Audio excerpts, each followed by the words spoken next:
Namasri Etirajaya Vivekananda Suraye Satchit Sukhaswarupaya Swamine Tapaharine. Our very, very dear Swami Sarvapriyanandaji, members of our Awakened Citizen Program, members of the Youth Forum, Dr. Ishwaran is there, many others are there, and the large number of youth who have so willingly, so happily, and so gladly have joined this program. First and foremost, our heartfelt thanks to our dear Swami Sarvapriya. It is actually 6:30 a.m. in New York. You can imagine the tough conditions. It's so cold there. Of course, he gets up very early, but still to join a program at 6:30 a.m., it really requires something. That shows his love for Swamiji, his love for Mother India, and his love for the youth of India. He is such a popular speaker. Every now and then someone in Delhi comes and tells me, we are listening to the YouTube videos of Swami Sarvapriyananda. When is he coming? We would like to see him, we would like to meet him, and so on. In fact, this youth convention was to have happened offline, that's in person.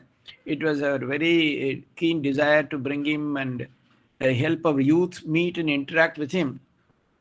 But unfortunately, due to Omicron, we had to abandon the idea. But anyway, I thought at least still we can meet and talk to him face to face, one to one like this. It'd be a very wonderful experience for the youngsters of our country. So we are very, very grateful to him. Now we know the topic are the ideas of Swami Vivekananda relevant to the youth of India today. It's an extremely important topic. But then, we talk of relevance only when we establish a connection. Are we in any way concerned with Swami Vivekananda? Is there any connect between Swami Vivekananda and others? Otherwise, there's no point in discussing his ideas, whether they are relevant.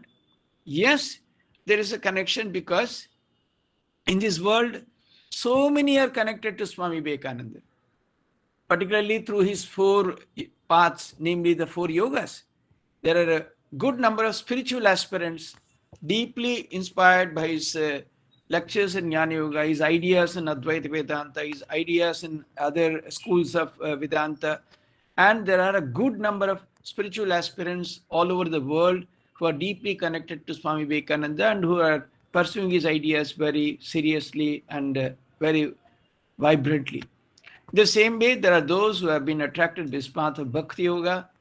And we have, in fact, he has perhaps even a greater number of followers who want to follow the methods advocated by him in his Raja Yoga. And of course, there are innumerable followers of him, of his Karma Yoga. In fact, perhaps that brings the largest number of entrants even into our own monasteries, because essentially deeply attracted by his ideas of service, his ideas of Karma Yoga, a large number of youth, youngsters come and join the monastery.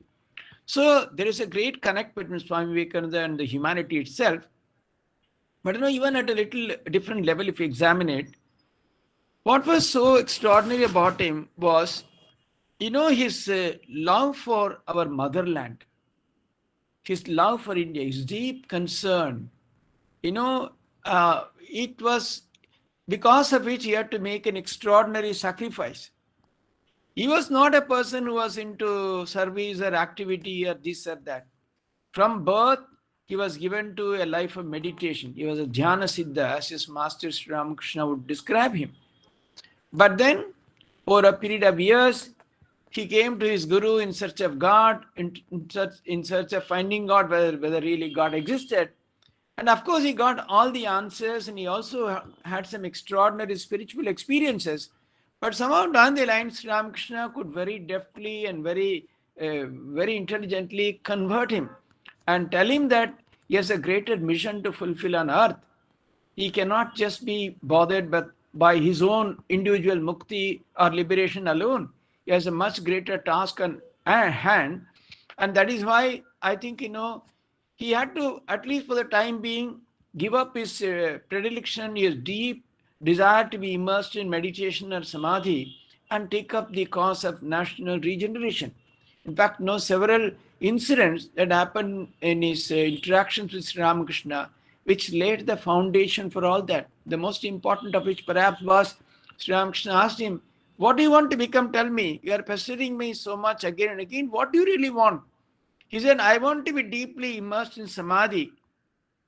Now and then come out of that state to have a morsel of food for the sustenance of the body, and then again dive deep into samadhi. Any other guru would have jumped with joy, but Sri Ramakrishna was not happy. He said, what a small-minded person you are. I thought you would become a huge banyan tree, under the shades of which thousands of scorched souls would take shelter. You are talking about your own mukti? Don't you sing that song, Jo Kuch Hai, So Tu Hi Hai? Whatever you see is God. Can you not see God with open eyes? Why do you want to see Him with closed eyes? So that day, it really brought about a new kind of awareness or revelation in Narendranath, who later became Swami Vivekananda. Not only that, there were other incidents. One day when there was a talk about the tenets of Vaishnava religion, when Sri Ramakrishna first said that daya or compassion to the other beings, and then immediately he said, what? Compassion? The jiva or the individual is small as a worm? How can such a insignificant entity show compassion? It is not compassion, it's service, seva. Shiv Gyan se Jeev Seva, service of God in man. And that day he said, yes, I heard something new today. Should God give me an opportunity, I will proclaim this before the entire mankind. Then we know he went on a Bharat Parikrama, and again, this tendency for diving deep into meditation and again experiencing that Nirvikalpa Samadhi was so dominant in him. He tried ever so many ways, but Sri Ramakrishna clearly told him, now this experience would remain locked, this treasure would remain locked, and the key is with me. You have to do mother's work, after which this treasure will be unlocked. You can experience it again.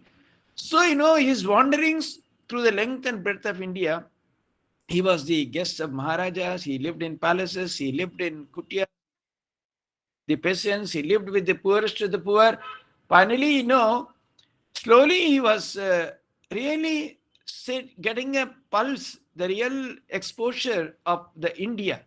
He was appalled, he was deeply saddened by the poverty, the illiteracy and the superstition that was rampant. Then and then he said that no, something needs to be done and needs to be done urgently. So finally, we all know he went to Kanyakumari. There he swam across the shark-infested waters and sat in meditation on that beautiful piece of rock where today stands a magnificent monument in his honor. There he sat 3 days and nights in meditation, at the end of which, the revelation came to him about his future, what he should do, his blueprint for work in India, and so on and so forth. The experiences he had at that time have not been clearly spelled out anywhere, but largely we know he had a complete understanding of his mission, what he was to do in life. Of course, then we went to America, and then he came back.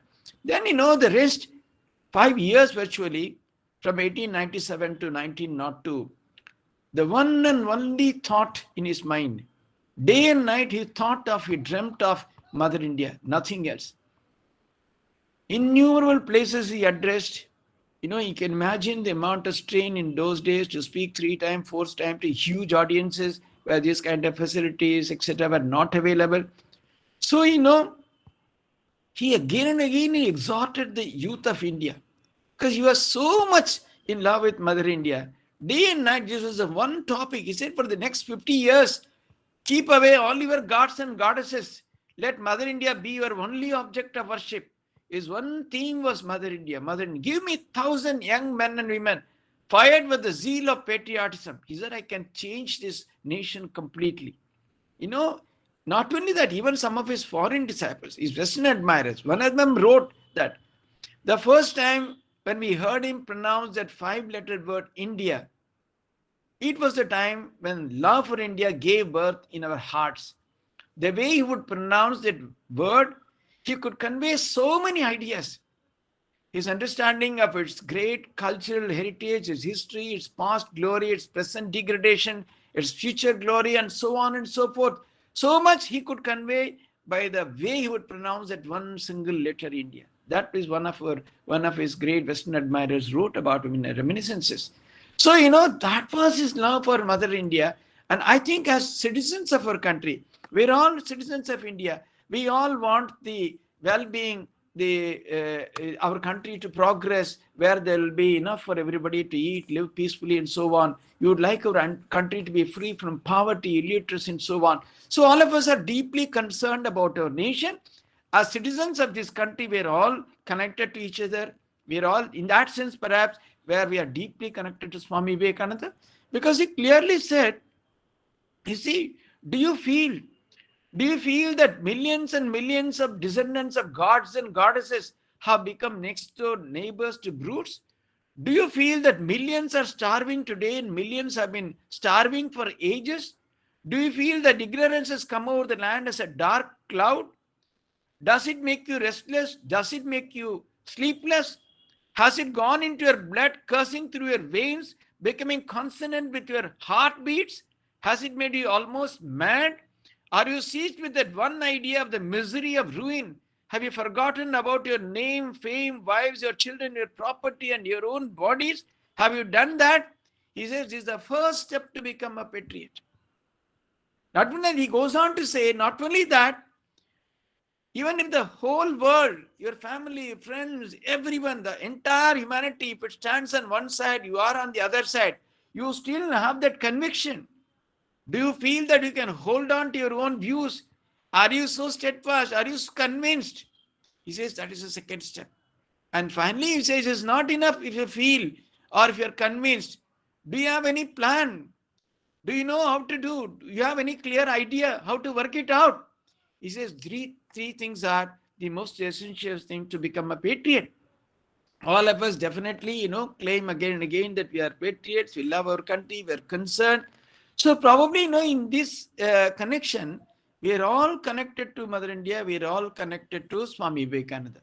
So definitely, now the point is, whatever he has spoken extensively, probably on every dimension of society. He has talked about uplift women, the reformation of the society, education, uplift of the masses, inspiring the youth, national regeneration, so on and so forth. Any idea, even there have been books have been written about the economic thoughts of Swami Vivekananda. So much has been said about his management ideas. So he has spoken about so many ideas, so many dimensions of society, enough to inspire mankind for probably for the next 500 years. But then, in the current context, where we are today, where we are looking at our country in a global scenario, India in relation to other countries, as it is today, on one hand, we talk about a great GDP, and where so much we are talking, it's progressing, so much of startups, digital India, so on and so forth. Because all the GDP extra can be extremely misleading. As someone said, GDP is a grossly deceptive parameter. Because you may think that you can have a 10 or 11 GDP and millions of people living below the poverty line. Yet you can have a number. That's what is happening today. See, we are sitting on a volcano today. It can explode unless we take steps right now. Unless we are very serious, we are going to be in deep trouble. Because every day, on one hand, we talk of progress. Simultaneously, day by day, the rich-poor divide in India is widening. It's a really sorry state of affairs. And we need to address this issue. We need to do something very seriously about it. That's why, are we really patriots? Do we have that kind of feeling that Swami Vivekananda talks about? Do we have a solution? Well, in that context, let us examine Swami Vivekananda's ideas thoroughly, whether the prescription that he gave for the regeneration of our motherland, whether they are relevant, can we really get connected to him in that sense, or also even whether other ideas which he spoke about, are they all relevant today? These and other issues we shall thoroughly examine. Of course, we have with us one of the most popular speakers of perhaps the world today. He's one of the most followed Swamis in the YouTube. So he's there. He of course, he comes, he's a deep thinker. I'm sure he has quite a lot to say about this. And then, of course, after his talk, definitely we'll have a question and answer session. But use this opportunity, ask relevant questions, important questions, which really mean something in your life, not just for the sake of asking questions. Use these opportunities. Very difficult to get him. We have got him. He will give enough time, provided you ask questions which are really meaningful, sensible, worthwhile answering. So you will take it, all those questions. Now, before Maharaj begins his talk, I would like two of our youth representatives, one Sri Suraj Mishra and Ms. Nikita Shah, to speak about 5 minutes to set the tone, and then our Maharaji will take over. Now we request Suraj Mishra to just address the youths gathered over this Google Meet for about 5-6 minutes. Thank you, Suraj. Thank you, Maharaj. सभी सदस्यों को सप्रेम नमस्कार। श्रद्धेय स्वामी शांतात्मानंद जी महाराज, जिनके साथ का सानिध्य मुझे मिलता है, जो लगातार मुझे इंस्पायर करते हैं, and he is the greatest person I have seen in my life. और स्वामी सर्वप्रियानंद महाराज, आप दोनों के चरणों में मेरा असंख्य प्रणाम स्वीकार करें। और आज हम लोग यहाँ इकट्ठे हुए हैं स्वामी जी के बारे में बात करने के लिए, और बात करने के लिए हमारे साथ हमारे युवा साथी हैं जो इंडिया के टॉप इंस्टीट्यूशन से जुड़े हैं। आज इंडिया के हर पार्ट से रिप्रेजेंटेटिव्स हैं यहाँ पे, और महाराज हमें बताएंगे। लेकिन उससे पहले कुछ बुनियादी बातें मैं कहना चाहूँगा। महाराज ने ये अवसर दिया है मुझे आज। तो महाराज ने बताया कि स्वामी जी वो 5 लेटर्स इंडिया जो कहते थे वो एक इम्पैक्ट क्रिएट करता था। और स्वामी जी जब गए थे अमेरिका, तब कैसे गए थे, वो हिंदुस्तान की स्थिति में था। हिंदुस्तान 1000 साल की गुलामी में जूझ रहा था, और एक व्यक्ति निकल के जाता है अमेरिका, उसको लोग कैसे देखते हैं कि ये आया है एक ऐसे कंट्री से जो गुलाम है, जो गरीब है। उस परिचय के साथ जाते हैं वो, और उसके बाद वर्ल्ड पर्सपेक्टिव बदल देते हैं इंडिया को लेकर। उसके बाद हिंदुस्तान को लोग कैसे देखते हैं, हिंदुस्तान को लोग एक ऐसी जमीन के रूप में देखते हैं, एक ऐसी भूमि के रूप में देखते हैं जिसके अंदर ये सामर्थ्य है कि वो पूरे पृथ्वी के अज्ञान को दूर कर सकती है, वो उनके इमोशनल चैलेंजेस का एक समाधान दे सकती है। ये क्षमता थी स्वामी जी में कि उन्होंने, एक आदमी गया अकेले और उसने पूरे देश का जो परसेप्शन था, जो इमेज थी, एक कंट्री की इमेज बदल दी एक व्यक्ति ने। तो ये थे स्वामी विवेकानंद, और उनके बारे में मैं क्या ही बोलूंगा, लेकिन कुछ बातें बतानी है मुझे, कुछ बातें बोलनी है। तो जब वो निकले यहाँ से तो हिंदुस्तान गुलाम था, और हमारे लोग तमस में थे, इनएक्टिविटी में थे, डल थे, कमजोर थे, अपने सामर्थ्य को नहीं जानते थे। स्वामी जी ने उन्हें एनकरेज किया, उन्हें इंस्पायर किया। हिंदुस्तान गुलाम था, लेकिन स्वामी जी ने हमारे लोगों को अंग्रेजों के खिलाफ नहीं भड़काया। He didn't tell us that you should hate these Britishers, they have ruined our country. He didn't say all these things. He said once we achieve our highest potential, every chain of slavery will break down. गुलामी की हर वो chain टूट जाएगी, गिर जाएगी, अगर हम एक बार अपने पोटेंशियल को रियलाइज करेंगे। स्वामी जी का व्यक्तित्व इतना बड़ा था, इतना विशाल था कि उस व्यक्तित्व से 2 बिल्कुल अलग टेम्परामेंट के लोग उतने ही परिणाम में इंस्पिरेशन ले सकते थे। चाहे हम महात्मा गांधी की बात करें या सुभाष चंद्र बोस की। महात्मा गांधी और सुभाष चंद्र बोस बिल्कुल एक दूसरे से बिल्कुल अलग विचार के थे, लेकिन महात्मा गांधी ने स्वामी जी को पढ़ा और कहा कि स्वामी जी को पढ़ने के बाद हिंदुस्तान के प्रति मेरा प्रेम 100,000 गुना बढ़ गया। ये महात्मा गांधी ने कहा। और सुभाष चंद्र बोस जो बिल्कुल ऑपोजिट स्वभाव के थे, जिनके बिल्कुल अलग विचार थे, जिनको इमीडिएट फ्रीडम चाहिए थी, उन्होंने कहा कि अगर स्वामी जी होते तो मैं अपना सारा जीवन उनके चरणों में समर्पित कर देता। तो ये उस पर्सनालिटी की विशालता थी, वो पर्सनालिटी इतनी ब्रॉड थी। और कंपैशन तो बहुत छोटा वर्ड है, जैसे महाराज ने अपने एड्रेस में कहा, स्वामी जी का प्रेम हिंदुस्तान के लिए, ह्यूमैनिटी के लिए प्रेम। उसके पहले ट्रेंड क्या था, उसके पहले मॉडल क्या था कि सन्यासी की सेवा समाज करता है, लेकिन स्वामी जी ने एक साधुओं के संघ की स्थापना की, एक संघ बनाया जिसका मोटो क्या रखा, आत्मनो मोक्षार्थम जगत हिताय च। आज साधु समाज की सेवा करते हैं। ये स्वामी जी का मानवता के प्रति प्रेम का परिणाम है, प्रेम का रिजल्ट है। उन्हें ह्यूमैनिटी से प्रेम था, उन्होंने ऐसे संघ की स्थापना की जहां आज अगर सबसे बड़ा कोई कंट्रीब्यूटर हम ढूंढने निकले सोशल वेलफेयर के फील्ड में तो उनके द्वारा स्थापित संगठन ही मिलेगा हमें। और व्यक्तिगत रूप से भी हम सबके जीवन में स्वामी जी का प्रभाव रहा है। मेरे जीवन में भी मुझे बहुत कुछ मिला है सीखने को, समझने को। धीरे धीरे चीजें उतर रही है जीवन में। बहुत सारी बातें अभी मैं इंटेलेक्चुअल लेवल पे ही समझ पाया हूँ। जैसे स्वामी महाराज हमारी क्लास लेते थे, अवेकनिंग इंडिया हम लोग पढ़ते थे, तो वहां से बहुत एक इम्पॉर्टेंट एस्पेक्ट जुड़ा मेरे पर्सनैलिटी में, वो था कंस्ट्रक्टिव सोचना। स्वामी जी ने कहा जो एग्जिस्टिंग मॉडल है, अगर कोई अप्रोच है, कोई आइडिया है जो आज एग्जिस्ट कर रहा है, उसके ऊपर क्वेश्चन उठाना, उसको डिसमेंटल करने के बजाय एक ऑल्टरनेट लेके आओ, उसके बाद बताओ कि ये ऑल्टरनेट है, अगर इसको इम्प्लीमेंट करते हैं तो इसके ये बेनिफिट्स होंगे और उसके ये नुकसान है, लेकिन बगैर ऑल्टरनेट के एक एग्जिस्टिंग व्यवस्था को खराब करने का काम मत करो। उसके अलावा भी खुद को देखने का नजरिया, अपने साथ के लोगों को देखने का नजरिया भी बदला है। जब हमारे आस पास कोई ऐसा आता है जो हमसे ज्यादा प्रतिभावान होता है, जो हमसे ज्यादा काबिल होता है, तो हम उसके प्रेजेंस में वी फील थ्रेटेंड, वो is doing better than me, how will I survive, what will I do.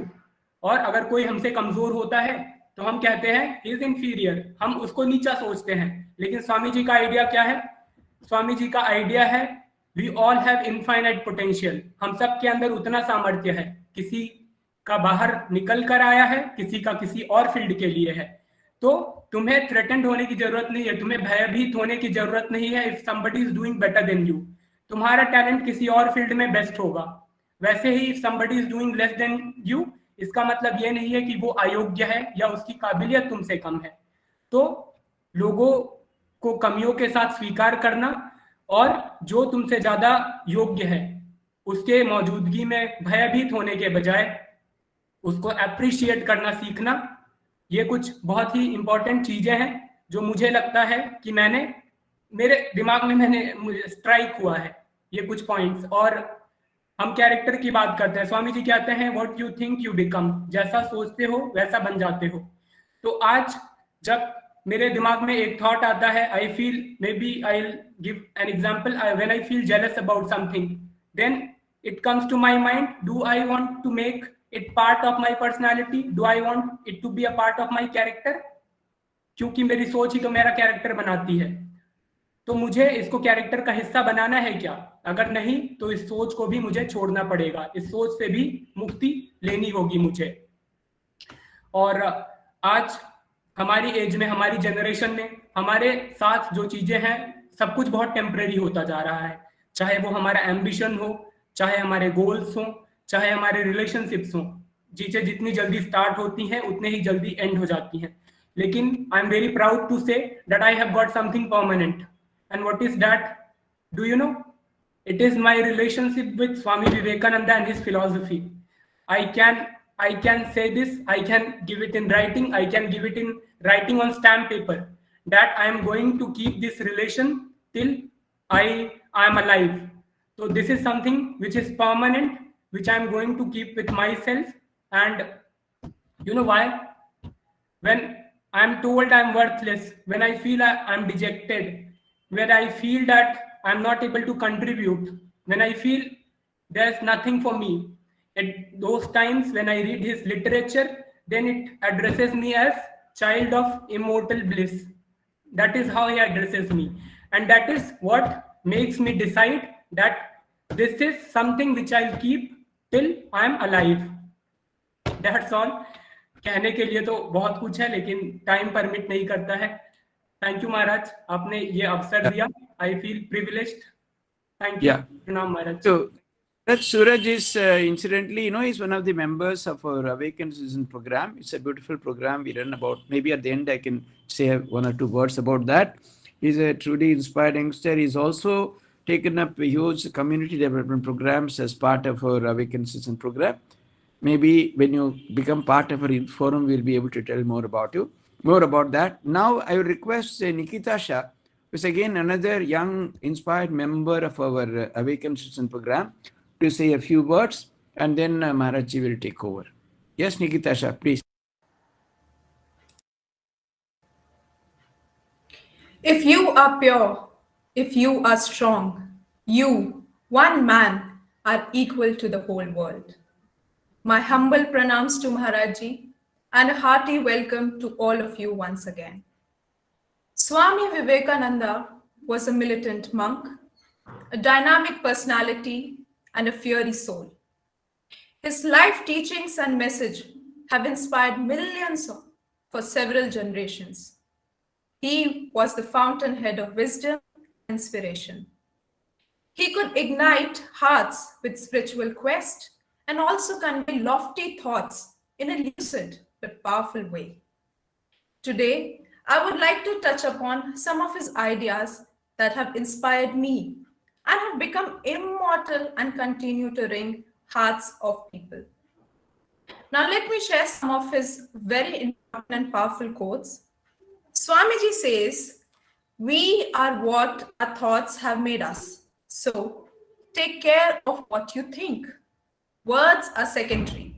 Thoughts live. They travel far." He says, "Whatever you think, you will be."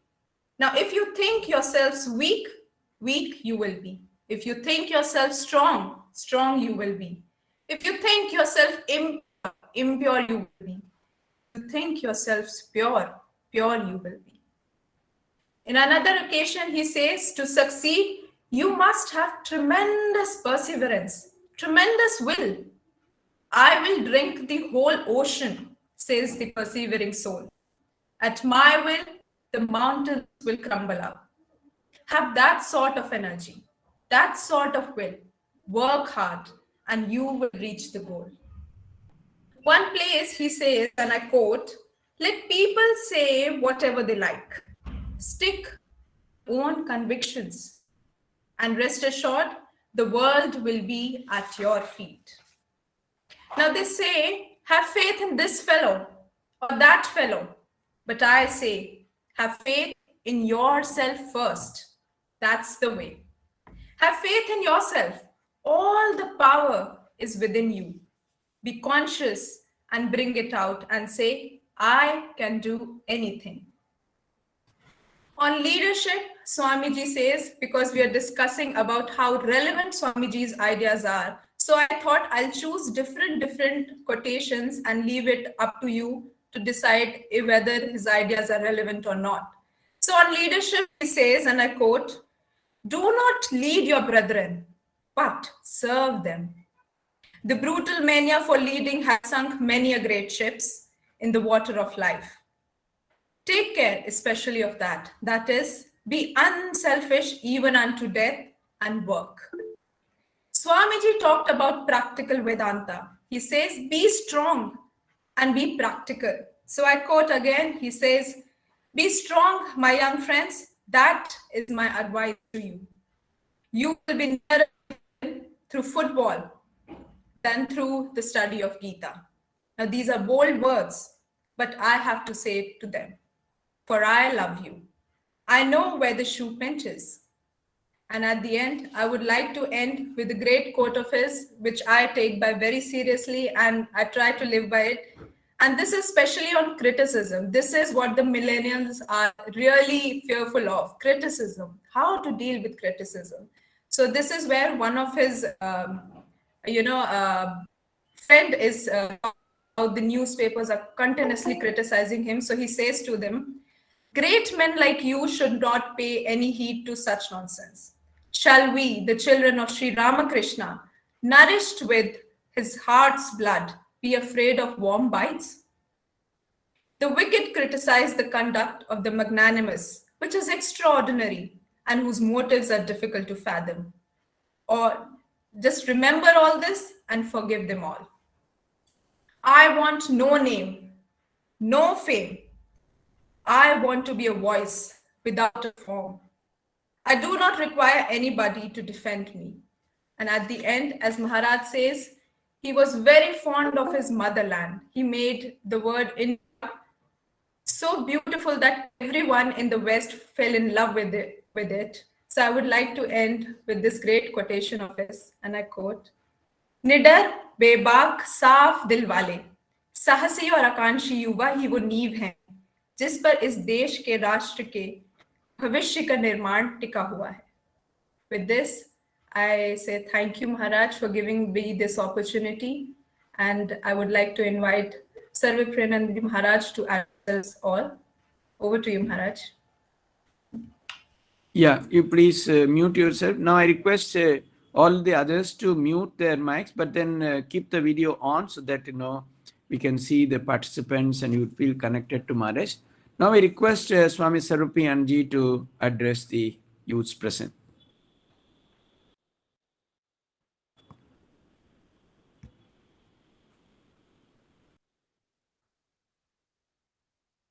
Om Namah Shri Yatirajaya Vivekananda Surai Satchid Sukha Swarupaya Swamine Tapaharine.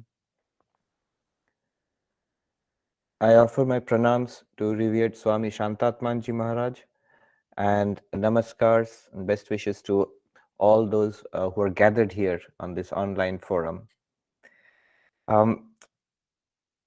Maharaj, as far I remember several years back when I had visited the Delhi ashram, I noted how one of the many projects which he had taken up was to inspire the youth of Delhi and neighboring areas with the ideas of Swami Vivekananda.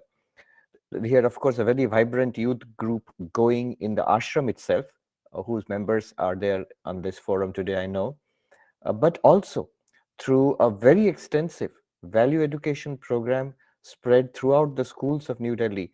We know that it has made a huge contribution to inspiring the youth with the ideas of Swami Vivekananda, with positive thinking, with leading a constructive, positive, inspired life. So this is really admirable, and I think there are other people in other institutions in other cities of the country who are taking up this model. I think even outside, the people have in other countries also, people have expressed interest in learning this model and implementing it. I wish I was there to be part of this program, and I wish we could have all met in person. It would certainly been better than being here in New York. It's, by the way, it's -14 outside now, and it's snowing. It would have been much more pleasant to be in Delhi at this time. Hopefully, in the near future, when the COVID wave subsides, I'll be able to join you. So the subject that we have for ourselves is Swami Vivekananda and the relevance of his ideas for youth today. So what we will do now is, I'll speak for some time, but really the goal was to interact, to speak with you all, to hear you, and to discuss questions raised by the participants here. So I'll speak for maybe 45 minutes to 1 hour, and then we will take up questions. I think if you write questions in the chat box, we can discuss that. Or if it is permitted, if Maharaja agrees, you can also, I think it's possible to raise your hand and then ask questions directly also. In either case, whether you're asking questions on the chat box or speaking directly, just keep your questions pointed and ask maybe one question. Yeah. That would be good, Maharaj? Yes. All right then. So recently, when 12th January, we all celebrated Swami Vivekananda Youth Day. So Swami Vivekananda's birthday is celebrated in India as the National Youth Day. And it was also international because I was approached by at least 2-3 consulates here in New York. I gave a talk for a group in New York, in the Indian consulate here. Ireland, another program that they approached me. So it was celebrated internationally. What is it about Swami Vivekananda that makes him an icon for the youth? But just think about his life. What a dramatic, what a life, what a tremendous life. In that short period he lived, he set out to, he wanted to realize God. That's what he approached Sri Ramakrishna for. Sir, have you seen God? Is it possible to see God? And he did it. He realized God in his life. And then next he took this vast treasury of spirituality, spiritual knowledge from India, and opened the floodgates to the West and transmitted it to the West. And then not content with that, he came back and he awakened his motherland to a sense of her own greatness, leading eventually to the freedom of India from British rule. And then, having accomplished all this, he was ready to go. He used to say that I won't live to see 40, and at 39 he passed. I think we lost him at that young age, but then we did not get to see 60-year-old Vivekananda, 80-year-old Vivekananda. But the result was that forever in our minds, Swami Vivekananda is that young person. So he becomes an icon for the youth forever, for not just for you all. When I'm sure all those young people gathered here, when you are at my age or you are at Swamiji's age or even older, and you will see other young people in the future, they will also be inspired by Swami Vivekananda. In the centuries ahead, his stature will just grow. 2 years back in Boston, I met this young Vietnamese scholar. He was working on his PhD in management studies, and he wanted a meeting with me. So we got together in a classroom at the Harvard Divinity School, and he told me that when he was working for his PhD, he found many of the positive ideas which are prevalent in management thought in the West today. When he began to trace it, where did it come from? He said it always led back to one name, a visitor from India in the late 19th century called Swami Vivekananda. He said, I'd never heard of Swami Vivekananda. And then he became so interested. Now he's doing his thesis on that, how the work of Swami Vivekananda has influenced America and influenced the West and the whole world, especially in the field of work, the philosophy of work. I hope he publishes some of articles and ultimately his thesis very soon. So this is it. The first thing what he did was what he did for this country here in the United States and the West. Swami Vivekananda brought the entire spiritual tradition, the accumulated spiritual knowledge of India, and distributed it to the whole world. He himself said that the philosophy of Vedanta, which was so long limited to a few monks, to a few pandits in the mountains and caves, I will bring Vedanta out of the forests and the mountains and to the cities. That means make it available to everybody. That is what he did here. There is a book, American Veda, by Phil Goldberg, where he shows how Swami Vivekananda's ideas have come to the United States, and through him, all the spiritual wisdom of India has spread across the United States, and how it has transformed America. After Swami Vivekananda was here for a short while. In fact, the place I am sitting in, the Vedanta Society of New York, it was established by Swami Vivekananda. Not in this building. We have been in this building for 100 years now, from 1920. But when Swami Vivekananda was here, in different locations in New York, he used to conduct classes. And he established the Vedanta Society of New York in 1894. It was the first Vedanta Society. After him came a number of other Swamis, his disciples of Swami Brahmananda, who started different Vedanta societies across the United States. Not just from the Ramakrishna mission, then other teachers came from India. For example, in America, not so much in India, but America, Swami Yogananda Paramahamsa is well known, the Self-Realization Fellowship. He came in the 1920s. Then you have a whole stream of teachers. There is the Transcendental Meditation Movement, Maharshi Mahesh Yogi, who came here from India. There is the entire International Society of Krishna Consciousness, Srila Prabhupada, who came from India in the 1960s and started the ISKCON here in New York itself. Then you have a whole, not just Hindu teachers, but Buddhist teachers. First, there was a Zen movement, mostly influenced by Japanese Zen teachers. But then the Dalai Lama and the Tibetan Buddhists, they are very popular. You might say, but that's Tibet. No, that's the Nalanda tradition. His Holiness Dalai Lama again and again says that our entire spiritual tradition, philosophical tradition is from India. It's the Nalanda tradition of India. So you have the whole range of swamis and lamas and yogis and philosophers who have come from India and over the last more than 100 years in the footsteps of Swami Vivekananda, and spread this wisdom across the United States. Yoga is very big. It's a huge phenomenon here. In fact, it was more popular here than in India. Now, of course, due to the efforts of Baba Ramdev and many others, yoga is also very popular among the masses in India. But here, if you see, every city, every neighborhood has yoga schools. They call them yoga studios. Here in New York, in Manhattan also, so many yoga schools, and very, very popular. I go for walks in Central Park. There you will see different groups of Americans practicing Hatha Yoga in the morning and the evening. And who started it all?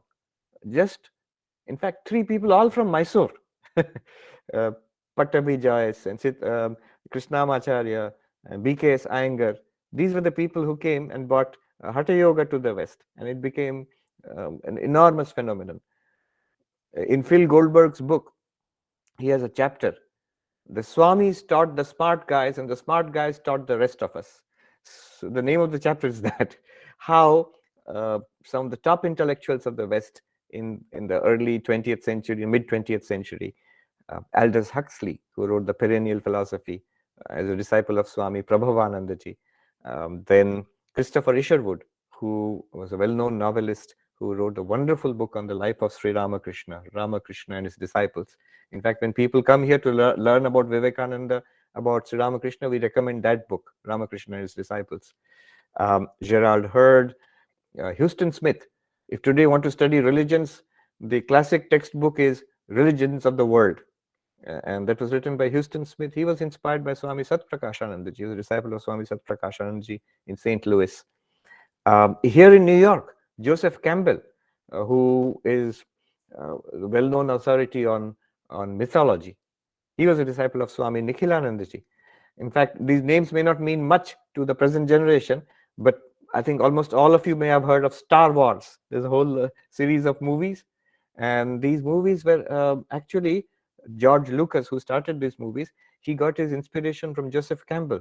Joseph Campbell told him a lot about Vedanta, and many of those ideas, they made their way into popular culture in Star Wars and in other movies. I've heard Lion King is a movie which is very popular, which has many Vedantic ideas, and then Matrix. So number of in novels, in movies, it has made it. And as the Vietnamese scholar said, in management thinking, in many ways, Swami Vivekananda's ideas and the ideas of India, which have come through him and many teachers since, has spread almost unrecognized across United States and the West. So that was something he did in a few years. Just think about Swami Vivekananda's life. All that he did, this huge accomplishment, East and West, he did it in 1893 to 1902, in less than 10 years. First 10 years before that, from in the 1880s, he spent in preparation, in going to his master, Sri Ramakrishna, and learning from him, in intense sadhana, in intense study, his study of the Shastras and of Western science and philosophy, and then in travel across India, on foot, living with them, sometimes with Maharajas, sometimes with farmers in their cottages, and learning about the motherland directly. Almost a lot like what Mahatma Gandhi did when he came from South Africa to India. He traveled across the length and breadth of India. Before him, Swami Vivekananda had made that journey. So in these ways, he prepared himself 10 years. After that, next 10 years, the last 10 years of his life, he did this tremendous work of, the wisdom of the East, transmitting it, building a bridge between the East and the West. Sister Nivedita writes, when Swami Vivekananda stood up to speak in the World Parliament of Religions, he was representing, behind him were 5,000 years of spiritual development, philosophical development in India, and that wisdom was behind him. In front of him was the New World, represented in the Universal Exposition in Chicago. So We know how eminent thinkers, the philosopher William James invited him to give a talk in Harvard. I think he was the first Indian probably to give a lecture at Harvard University. Then the scientist Nikola Tesla, who is to attend his talks at the World Parliament of Religions, and later on, here also in the Vedanta Society, Tesla was a regular attendee. He would come for to listen to talks on Vedanta. Nowadays, of course, people are aware of the name mostly because of the car, Elon Musk and the Tesla car. It's named after Nikola Tesla, one of the greatest scientists, inventors of the 20th century, of all time, actually. So this was the impact he had on the West. Now, it is not just the West. This was not enough for him. The next part of his project was to awaken his own motherland. So he went back, as Sister Nivedita says, that this flame which was lit by Mother India, flame called Vivekananda, it gave light to the West, and by that light, Mother India also saw her own greatness and awakened to a sense of her own greatness. Vivekananda saw that India was not a dead civilization, that it was only sleeping, it needed to be awakened. And today we see, 100 years afterwards, more than 100 years afterwards, how right he was. Somebody was saying that if today Vivekananda had gone from India to the West, how great the effect would have been, because at that time India was a colonized country, a poor, desperately poor country, and looked down upon in contempt by the powerful imperialistic countries of the West. And from this country he goes there and proclaims the greatness of Indian civilization and greatness of Indian spirituality. In fact, the speeches he gave at the World Parliament of Religions, we are aware of that, but the others who spoke at the World Parliament of Religions, the same World Parliament of Religions in Chicago in 1893, their speeches are also there. And there were a number of people from India who also spoke. If you see their speeches, the speeches of others who spoke from India, you will find a kind of defeated attitude that, yes, of course, your civilization is more advanced, but we also have something to give. Our past was glorious, and we have something to contribute also, as if apologetic, as if we can give something to the world also. If you read Vivekananda's speech in the same Parliament of Religions, the tone is so different. He's speaking from a position of giving, from a position that here is something that the whole world needs. And I can tell you, more than 100 years later, when I see the United States today, more than ever, same thing is needed. For example, just one idea let me give, the harmony of religions. He came and he spoke here. Sister Nivedita says that he did not speak about his own realization when he spoke at the World Parliament of Religions. Did not even speak about his own teacher, Sri Ramakrishna, or his own, he did not speak just Advaita Vedanta, his own brand of Hinduism. He spoke for all of Hinduism, he spoke for all of India. So that is the approach he gave, and he said that as a Hindu, I can worship with the Christian, I can kneel down before the cross in the church, I can worship with the Muslim in the mosque, I can worship before the fire of the Zoroastrians, and so this kind of the message of harmony and inclusivity which he gave. 9/11, of course, here in America you write it opposite. First you write the month, so 9 means September and 11 means the date. 11 September 1893, 9/11. But now I'm sitting here in New York. If you say 9/11, people think something else entirely. The Twin Towers were destroyed by fanatics in the name of religion. So you see how relevant Swami Vivekananda's message of the harmony of religions is more than 100 years after he gave that message. So that was his message to the West, to the whole world. India, he awakened to a sense of its own greatness. A whole generation of Indian leaders. In fact, Pandit Jawaharlal Nehru in the New Delhi Ramakrishna Mission, he gave a talk after the independence of India, and he said that all people of my generation, all the political leaders of my generation, we used to read Vivekananda. And new generation also, if they don't read Vivekananda, they will miss out on something great. He said that in the New Delhi Ramakrishna Mission itself. So from political leaders, how interesting, of all different views, completely opposed political parties, from Pandit Nehru down to today the Prime Minister Narendra Modi ji, everybody has said that they are inspired by Vivekananda. Political parties, leaders, Vivekananda is somebody who's acceptable to all. Mahatma Gandhi, of course, I think Suraj mentioned, I think Swamiji also mentioned Mahatma Gandhi, and Subhas Bose. Suraj mentioned Subhas Bose and Mahatma Gandhi. All of them were inspired. And down to today, I meet so many young people who are inspired by Swami Vivekananda in their life and work. In case I forget it, let me just mention one or two. A good friend of mine, Manish, I remember we were both students. We were doing our MBA, and both of us were interested in Vivekananda.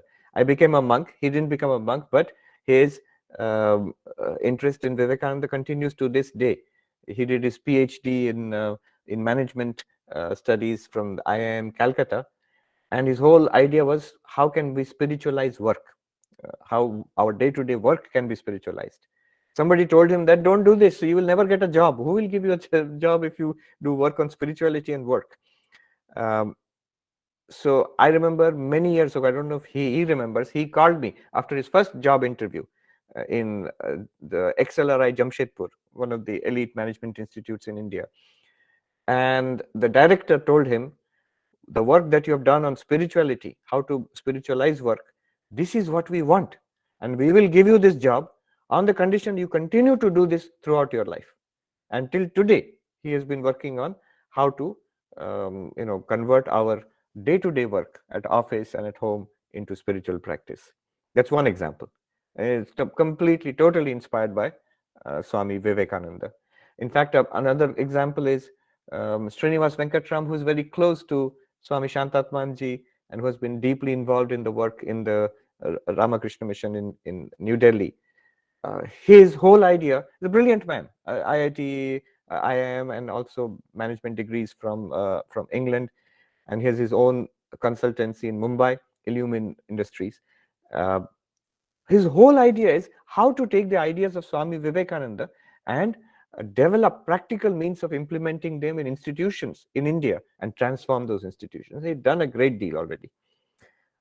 Another example I'll mention is this young man I know in Calcutta,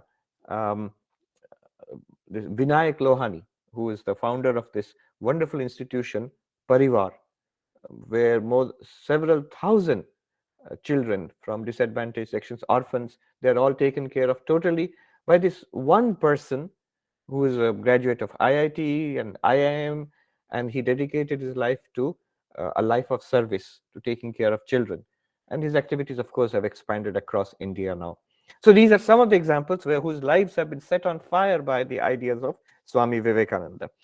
Now, in the time remaining to me, I shall talk about some of the core teachings of Swami Vivekananda. What is it that he told the West? What is it that he told the East in India? What is it that we can take away from his ideas today and improve our lives and the lives of those around us? Swami Vivekananda himself told us in a few words what his work is, what his teaching is. He said, my mission in life can be put in a few words, that is to teach unto humanity their inner divinity and how to make it manifest in every movement of life. So our inner divinity and how to make it manifest in every movement of life. Again, he says, his famous definition of religion. Religion is the manifestation of divinity already within us. So divinity and this how to make it manifest, that's the core, that's one. And the second teaching is the oneness of all existence, the oneness of all life, of oneness of the universe. So if you want to see at the core, what are Swami Vivekananda's central teachings? These two: manifestation of the divinity within us and the oneness of all existence. That sounds highly philosophical, but we'll see what its effects are on our lives. First, what is this manifestation of divinity? Think about it. What are we to do with our lives?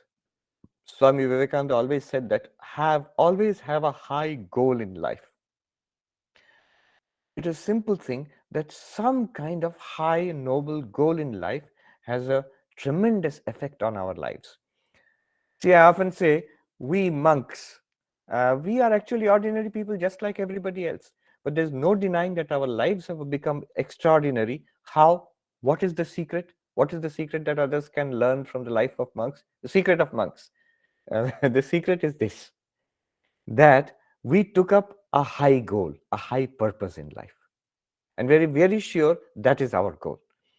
If you go to any of the ashrams and ask from the junior most monk to the senior most monk, if you ask Swami Shantatmananda Maharaj, if you ask me, other Swamijis who may be present, brahmacharis who may have joined this order, if you ask them what is the goal of your life, they'll immediately say, Atmano mokshartam jagatitaya cha. Swami Vivekananda gave us this goal, your own spiritual liberation and the welfare of the world, to become spiritually liberated yourself and to do good.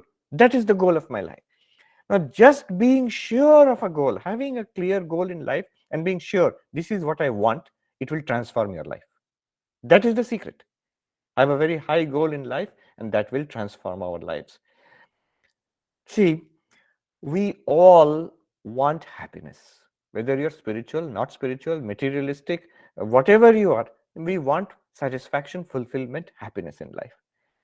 Now, the general message that we get from society is, complete your education, get a good degree from a good institution, set out to earn as much money and success in life as you can, and you'll be happy. It's a false message. We have to be aware from the very beginning. If you chase money, if you chase name and fame, if you chase pleasure in life, it will not give you happiness. Either one will succeed. You will get it. You will get money. You will get success. Still, you will find it is not satisfying. It is not fulfilling. And on the other hand, one may not succeed. One may not succeed in one's goals in life, and then there will be frustration. Chasing this world either leads in dissatisfaction if you succeed, or frustration if you fail. Either way, it's not worth it. Somebody said, if you join the rat race and even if you win the rat race, you're still a rat. So at the end of the day, I see it all the time. The best, brilliant young men and women who come, they've studied in IITs, IIMs, and many other the top institutes, not just IITs and IIMs these days, but many, many good institutes in India. And the goal becomes to go where? Here, in Manhattan. I'll come to USA, to New York, and join this multinational corporation, earn millions. I'll give you one example without taking the name of this young man. He comes to the Vedanta Society regularly. He has studied in an engineering institute in India, got a job. He was telling me that, Swamiji, aaj main jahan par hoon, he pointed to a row of buildings. We were walking in the park, and it's called Billionaires Row. So he said, my offices are located in one of the buildings there. Hum aaj jitna kamate hai, like, I come from a lower middle class family. My father in his whole life did not earn as much as I'm earning in 1 month, in every month. And I feel, what is the point of all this? I'm working day and night and earning a lot of money, and then what? For what purpose? What am I getting out of it? I see no satisfaction here. And I said, I asked my parents, then what should I do next? I've done whatever you told me to do. I studied hard in school. I got through the top institutes. I studied hard there, got jobs in the United States, and here I am. So what is next? And my parents told me, हमें तो पता नहीं बेटा, हमको तो इतना ही पता था कि I don't know, son. This is all we knew. We thought we'd do the best for you, and then you will have a very good life. But after this, what? And he says, when I read Vivekananda, when I read Vedanta, that such a life is possible for everybody. I did not know this. Nobody ever told us. See, he did not get the benefit of revered Shantatmananda's youth programs. But it's such a great thing from childhood to hear these things, that such a life is possible. Somebody asked me, why did you become a monk? It's an interesting story that, many years after I became a monk, my cousin, who is a professor in ISI Kolkata, she asked me, "Tu ghar se kyun bhag gaya? Why did you run away from home and become a monk?" I said, "Look, I looked at our parents, your parents, uncle, aunt, and others, and I thought, so if I pursue my life in this way, this will be my life. Little better than this or little worse than this. What else can I expect? This is what one can expect, reasonably." But here is, I used to read Vivekananda a lot when I was a kid. So here is Swami Vivekananda saying that one can realize God in one's life. One's life can be of tremendous benefit, not only to oneself, but to everybody else in society. Can I lead such a life? So why not do that, what Vivekananda is saying? Because if I follow everything what others are doing, I will get what they have got, little better or little worse. Is it worth repeating that experience? And my cousin said, so here's the thing, an important thing. My cousin said, "Oh, this is what you thought." I asked, "What did you think?" And she said, "I grew up in the same atmosphere, and I thought, and I looked at, our parents, my parents, your parents, and I thought, this is good. This is what I should be." So this is the difference. You have to make up your mind. Am I going to follow the beaten track, or am I going to do something with this one short life that I have? A tremendous thing can be achieved in this life, for yourself and for others. Vivekananda is the proof of that. You don't have to become a monk for that. Remember, Vedanta was taught in the battlefield. Krishna was not a monk. Arjuna was not a monk. And after hearing Gita, Arjuna did not become a monk. In fact, Krishna told him that that's not the point. Arjuna wanted to give up what he was doing and go away. And he says, I would rather beg for my food and live than fight this battle. So that means basically becoming a begging monk. And Krishna told him, no, if you want to become spiritual, you can do it right here. Swami Vivekananda himself says that he who runs away from the life to meditate and die in a Himalayan cave has missed the way. He who plunges into the vanities and foolishnesses of life, he too has missed the way. Then what is the way? The way is to see God in everything and in everybody, to deify life itself. Anyway, that's the philosophy of Swami Vivekananda. So this kind of life is possible for us. What I'm telling you here, Sri Ramakrishna put it very simply. He said, no matter how many zeros you accumulate, how many zeros you put together, one after another, total will be zero. Write as many zeros as you want, total will be zero. But if you put one before all the zeros, then every zero will add value. 1 0 will be 10, 2 zeros will be 100, and so on. So what is that one? The one is spirituality. I'm giving it a most broad term. I'm not even saying, God realization or Vedanta or Bhakti, just spirituality. In some form or the other, it must be there in your life. I often say that in last few years, I got a chance to stay in, experience life in 3 interesting places, which I never thought I would come. Who thought one day I was walking in Hollywood. One of our ashrams is in Hollywood. In the movies and all, you see this big Hollywood sign on top of the hill. You can see it directly in the road I used to walk down to the library there. I thought, when I became a Swami, when I became a monk, I never thought I would be in Hollywood. I had gone to Himalayas and stayed in Himalayas. That's all right. Monks should go to the Himalayas. But in Hollywood, so I stayed in Hollywood for some time. And then here, Manhattan, Wall Street. And 2 years back, I spent nearly 1 year at Harvard University. Now, 3 places, 3 interesting places. Hollywood, what is the measure of success there? It's glamour, film industry, name and fame. Here in Manhattan, it's not glamour, it's money, how rich you are. If you are a multimillionaire or billionaire, then you are successful. In Boston at Harvard University, it's not money or glamour, it is learning. Are you, like a Nobel Prize winner? That's the top of the food chain. Are your books prescribed for the university courses, and so on. Now, one thing I noted was neither glamour nor money nor even learning, they cannot give fulfillment to you or to others. They are exactly like Sri Ramakrishna said, a string of zeros. No matter how much you put together, it is not enough. There is deep unhappiness, whether in Hollywood or here in Manhattan, or even in the heart of Harvard University. Now, is it true that everybody is unhappy there? No. Those who have some spirituality in their lives, who have in some form, they have got that one. Then you keep adding Hollywood and Wall Street and Harvard, then it gets some value. Otherwise, no. And the one has value in itself. Even if you don't add all those things, it still has complete value in itself. So it's that one which Swami Vivekananda is telling us about. It is that which we must bring into our lives. It's not that spirituality is a very big thing. It's for everybody. Not just for monks, not just for Vivekananda or Buddha or Ramakrishna. It's for everybody. The first idea is the divinity within ourselves. When Swami Vivekananda speaks about manifestation of the divinity, what does he mean? What does it mean to say divinity within ourselves? Actually, in our lives, it is nothing more than the teaching of the Atman in the Upanishads.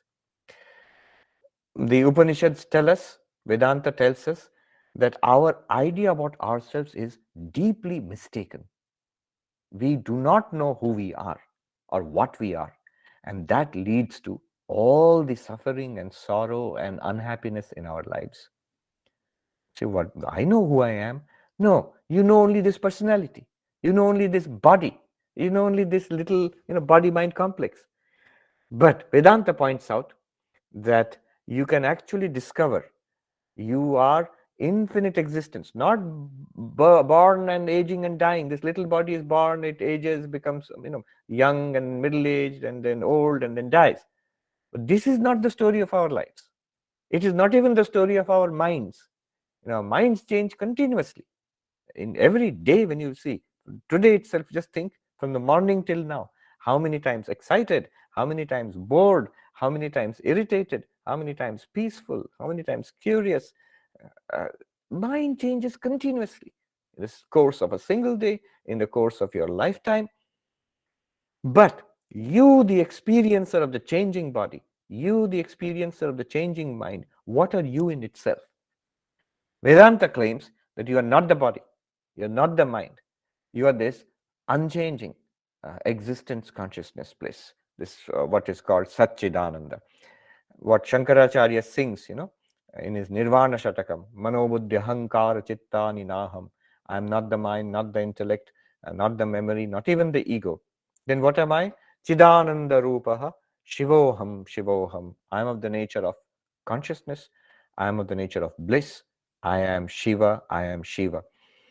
This is something that can be realized. We can actually, first of all, understand it and then actually make it a vivid, living fact for us. It is not all that difficult also. It's not easy, but it's not all that difficult. The very pursuit of the spiritual life is worthwhile. There's one professor at Harvard University, Professor Parimal Patil, who teaches Indian philosophy there. So he asked me a question, Swami, why should we pursue spiritual life? What is the purpose? Very few people succeed. It seems enlightened people are very few. So if the chance of success is very low, why should we pursue it? Why should I give time and energy for spirituality? Whether it is Vedanta or yoga or bhakti or whatever. So I gave two answers, and then he himself gave me a third answer. Why at all should we be spiritual? So I'll share those answers with you. The first answer I gave was, it is not true that the chance of success is very low in spiritual life. In fact, Vedanta says everybody will become enlightened. Everybody. It may not be in this lifetime, but we will surely become enlightened. Our chance of success is 100%. After all, if you are the Atman, if you are actually Satchidananda, what can stop you from realizing that? If there may be success or failure in other fields of life, in spirituality, success is guaranteed. Number one. Second answer I gave, why one should be spiritual, is that once you get a taste of this spiritual life, what else will you do? You don't find anything else as great or as high as this. You will stick to this path itself. That will become the most important thing in your life. Then Professor Patil told me that, Swamiji, these are two good ideas, but good answers, that are a little theoretical. I'll give you the practical answer, real answer, why people are spiritual. They're spiritual not because ultimately they will become enlightened or that this is the highest, noblest life. They're spiritual because day to day, the benefit that they get from it, from your little practice of meditation, from your study of Vedanta and Vivekananda, from whatever spiritual practice you are doing, you are getting day-to-day benefit from it. Swalpamapyasya dharmasya trayate mahato bhayat. Even a little practice takes you beyond great fear. And I've seen this again and again. If you talk to people who are devotees, people who are spiritual practitioners, one lady who is an emergency ER doctor, emergency room doctor here, Indian lady, she faced the entire COVID crisis in the last 2 years. And you may know that New York was actually worst hit. In India, so much trouble and suffering was there. But New York here in one city was no less. I think last year at its peak, and I mean at more than 1,000 people per day were dying across India. At its peak in New York, more than 1,000 people were dying in one city. And this lady said it was like a battlefield in the hospitals. The only thing that sustained me, allowed me to keep my peace of mind, allowed me to function, is my regular practice of japa and dhyana, this connection with God. So the third answer, why should we be spiritual? It will give you day-to-day benefits throughout your life. It will sustain your morale in difficult times. So these three answers: the spiritual life, the knowledge of your divinity, manifestation of that, guaranteed it will happen one day or the other. Second, it is the best life, highest life. Whether you are a monk or not a monk, but being spiritual is for everybody. So it's the highest possible life. Third and practical answer, it will give you benefits day to day. Vedanta shows us how to realize this divinity within ourselves. I will not go into the details here. We can discuss it during the Q&A. But you can see, I've given any number of talks on that. Drigdrishya Viveka whole series is there. Vedanta shows us, just by an inquiry into ourselves, look at your own experience of life. One thing you will notice is that awareness or consciousness is constant. Whether you are young or old, you are aware. Whether you are happy or sad, you are aware. Whether you are seeing, hearing, smelling, tasting, touching, whatever experience you are having in life, you are aware. That awareness is a constant factor in all our experiences. And Vedanta points to that awareness. Take a look at that awareness, which you have right now. Right now, all of us are aware, but we don't know what it is. It's Swami Vivekananda called it the open secret, something that is very common in our lives. We don't pay any attention to it. Paying attention to our own awareness, that I am conscious. What is this consciousness? Sri Ramakrishna gave a story. Told us a very important, interesting story. The washerman's diamond. You know, the washerman Dhobi, who takes the dirty laundry and takes it to a river bank and then, you know, cleans it and then returns it to us. So sometimes they use a stone for scrubbing clothes. And this washerman, he found a very peculiar stone. It was a diamond, but he didn't, he was a poor man. He had never seen a diamond. He didn't know it was a diamond. And he would use it to scrub clothes. And then, but one day he felt, this is not like other stones. Let me ask my friend, the vegetable seller, what is this stone? The vegetable seller knew a little more. He said, this looks little precious. I will give you 10 rupees for it, or some little amount of money. The washerman luckily didn't sell it. He said, let me ask somebody who knows more. Finally, the story is that he goes to a diamond merchant. The diamond merchant tells him that this is the biggest, most magnificent diamond I've seen in my whole life. I'll give you 10 crore rupees for it. And this man, all his poverty was removed. Now, he had that diamond all throughout. And he was using it also. What was he doing with it? Scrubbing clothes. But it had the power of removing all his sufferings. Similarly, we have that diamond in our lives. What is that diamond? Awareness, consciousness. And we are using it also. We know that we are aware and we are using it. How are we using it? We are using it to see and hear and smell and taste and touch, all these experiences. We are using it to think. Remember, we are using it to be unhappy. We are using it to fight. We are using it to be jealous and have hatred for others. We are using it to in desire, in love, all experiences which are coming to us because of that one thing, consciousness. But we don't know what it is. We don't know its real nature, its magnificent nature. And Vedanta points out to us If you realize what it is, you will see you are that consciousness. We often say, I understand. If you talk about consciousness, people will say, yes, I understand. I am conscious. We are all conscious. But yeah, there's a mind, body, and some consciousness is also there. Vedanta says, no, not mind, body, and consciousness. Consciousness is our reality. And in consciousness, we are aware of thoughts which we call a mind. We are aware of this thing we call the body. And through the body mind, we are aware of a world, but all in consciousness. The consciousness is primary. Everything else comes after that. So the nature of this consciousness is pointed out to us by Vedanta. And we begin to realize what we are. This is the divinity within us, because this is not something that is born with the birth of the body. It does not age with the aging of the body. It does not get diseased with the disease of the body. Consciousness does not die with the death of the body. It was there before the birth of the body. You existed before this birth. You will exist after the death of this body. You do not come into being with this body. You do not pass away with the death of this body. Krishna says to Arjuna in the beginning of the Bhagavad Gita that you and I, Arjuna, and all these kings in the Kurukshetra, we have had many lives. You don't remember any of them. I remember them all. I know them all. This is the difference between an enlightened person and an avatar, actually, and an ordinary person. But the fact is that we are immortal beings. We are consciousness itself. I like that saying, that we think we are human beings in search of spiritual experience. The truth is that we are spiritual beings having a human experience.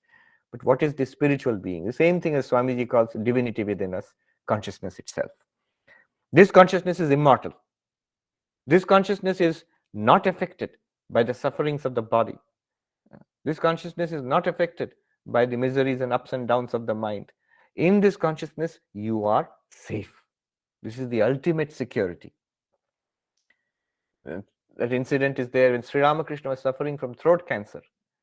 And Hari, who later became Swami Turiyananda, has come and asked, Sir, how are you today? And Sri Ramakrishna says, there is pain, I cannot eat, there is pain here. And then Hari says to him, quite strangely, he says, Sir, I see you are in great bliss. And Sri Ramakrishna, instead of saying, I'm suffering and this fellow is saying I'm in great bliss, he smiled and he said, oh, the rascal has found me out. He has caught me. Now, how is it possible? Is it that is he acting? Does he not have cancer? No, he has cancer. Is there no pain of cancer? Yes, there is the pain in the tumor. Certainly. All the suffering that a cancer patient goes through, Sri Ramakrishna was going through all of that. And yet, how is it possible that he is in great bliss? It is because when I realize I am this awareness, Chidananda Rupa, Shivoham, from that perspective, I am all right. I am always all right. But the level of the body, yes, cancer is there. So this is the divinity within us. It is, Vedanta says, not just that we are immortal, not that we are just not touched by the sufferings of the world, the body and mind, but we are one consciousness. It's not that we are many consciousnesses. There is one consciousness behind all bodies and minds. There's a lot to be discussed here, but it's a very interesting idea. Now, this is one part of divinity within us. Swami Vivekananda's language is very interesting. He doesn't say, realize that you are Brahman or just get the knowledge that you are God. No, manifestation of the divinity within us. So there is another side to this. Once I know that I am this awareness, or at least I have some understanding of it, I should be able to manifest it in my life. Swami Vivekananda, like Sri Ramakrishna, an intensely practical spiritual person. His emphasis was always not just on theory or philosophy. How can it affect me? How can it help me and others here in this life? And not just spiritual seekers. Everybody, whoever practices this a little bit, should be able to get some benefit from it right away. So he says manifestation of the divinity within us. How this knowledge that I am consciousness, I am this awareness, this immortal awareness, I am Satchidananda, then how it will manifest in my mind as fearlessness, as selflessness. Selflessness means that I will consider all others to be equal to me. I will consider all others to be one with me. it will be expressed in altruistic action. It will lead to a complete change in my thinking. When my thinking changes, my speech will change. When my thinking and speech changes, my actions will change. In Sanskrit, you say kaya mana vakya. Kaya means in body, vakya means in speech, and mind. First, change in the mind. So this is the manifestation of the divinity within us. Not just realizing I am Atma, I am Satchidananda, but then I lose fear in this life. I lose all little desires that I must get something for myself. I am that one infinite immortal reality. What do I need from this world? What will a little bit of money do for me? What will a little bit of pleasure do for me? Coming and going just like that. It's just like itching something in the body. That is pleasure. What good is it to me? I don't want anything for myself, but I have this life, I have this body, I have this personality, and this can be an instrument of great good for others. Swami Ranganathanandaji was the president of our order. He put this in very simple terms. He said, what is spirituality? When I close my eyes, I find peace within. When I open my eyes, my attitude is, what can I do for you? That's spirituality. I am completely at peace within. I have no problems at all. The first sign of spirituality is I should be able to solve my own problems. I often say, if you are a spiritual seeker, if you claim you're an enlightened person, Brahmagyani, an enlightened person, I've attained realization, then remember, first thing is you have lost the right to grumble. No more complaining possible. So I have no problems at all. That should be the first sign of spirituality. Second, that what my attitude is, what can I do for you? So this attitude of this, having service, seva as a philosophy of life, this becomes the life of a spiritual person. Wherever the person is, maybe in a job, maybe in the house, in the community, maybe in the ashram, maybe a monk, whoever it is, peace within and service outside. This is called manifestation of the divinity already within us. The second teaching, I will touch upon it a little bit, oneness of all existence. We look at this world and we find, a fractured world. Millions and billions of people and living beings, all different from each other. They all seem different from each other. So we have more than 200 people here. We all seem different from each other.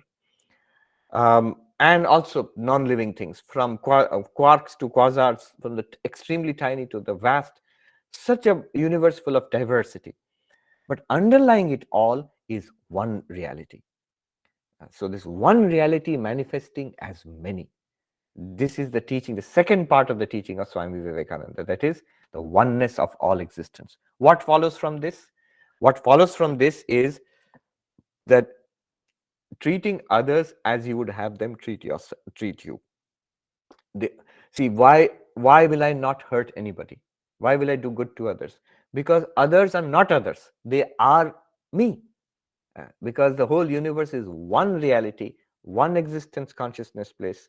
In that case, what seems to be others, they are at the deepest level, not at body level. Body level, millions and billions are there. Mind level, millions and billions are there.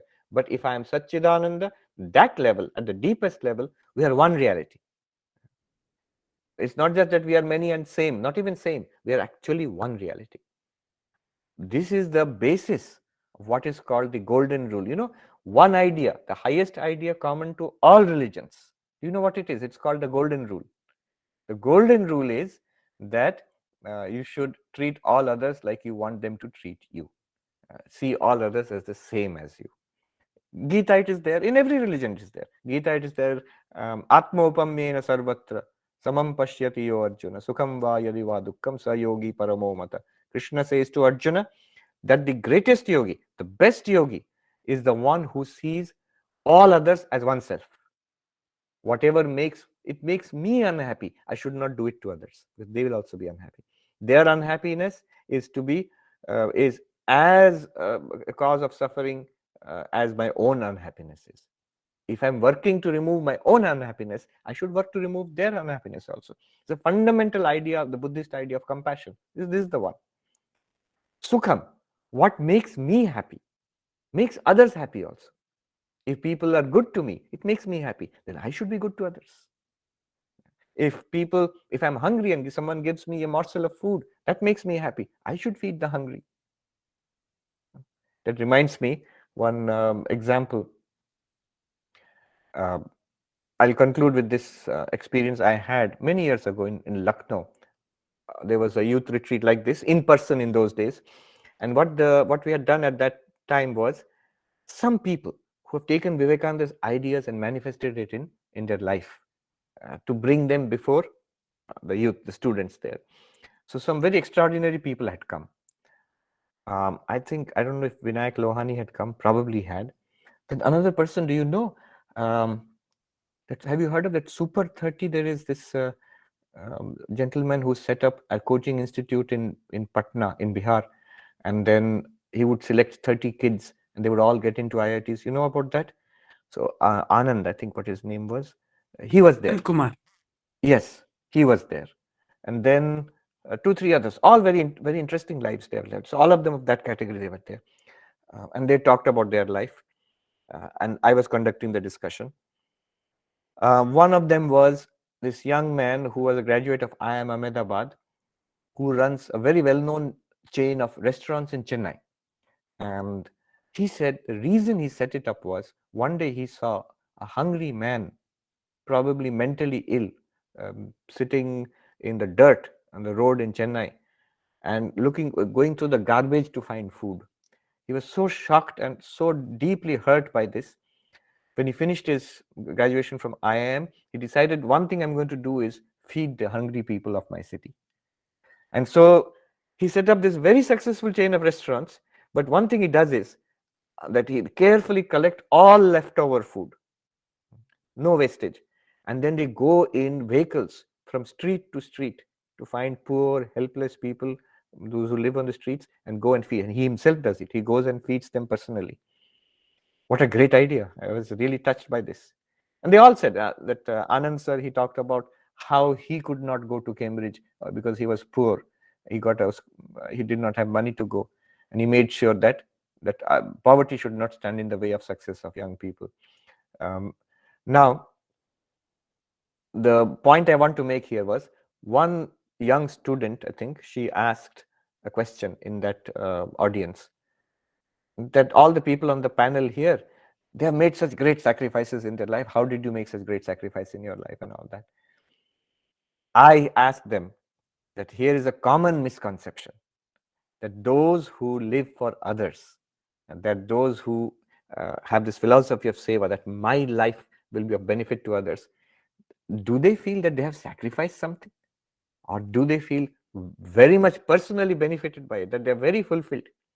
Some of them had left wonderful careers in Silicon Valley and were doing this service activity in India. So I asked them, what do you feel? Have you sacrificed? And all of them, the Anand sir was there, I think Vinayak was there, that gentleman from that from Chennai, and some others, all doing extraordinary work in different parts of India. All of them said one thing, common one thing, they answered with one voice: no, no, no, we do not feel we have sacrificed. No, we said, we feel I am much better now. Whatever I was doing now earlier, compared to that, I am much better now. So the takeaway from that is not that now you have to give up whatever you're doing and jump into an NGO and start. You may do that. Some of you are already doing that, and that's great. But wherever we are, in whatever situation we are, with those who are around us, let us transform our attitude from one of taking to one of giving, from one of grasping to one of service. It's just an internal adjustment. Maybe in most of our cases, people outside will not even notice that there will be no dramatic change in activity. You see, even in Arjuna's case, did his activity change dramatically? No, he was a warrior before the Gita and he was a warrior after the Gita. But internally, his attitude changed completely, and that makes all the difference. So these are the two core ideas: the divinity within us and the oneness of all existence. What follows from this? I will say this and conclude. Sister Nivedita, in her masterly introduction to the complete works of Swami Vivekananda, and I must suggest, if you don't read anything else, at least read those first 3-4 pages of the complete works. Sister Nivedita has introduced.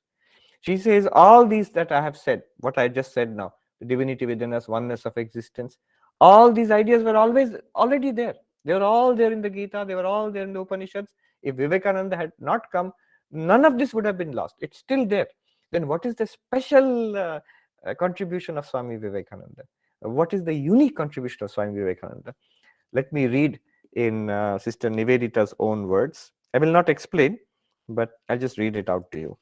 The unique contribution of Vivekananda, which he builds upon the divinity within us, oneness of all existence. On that he builds and comes to this conclusion.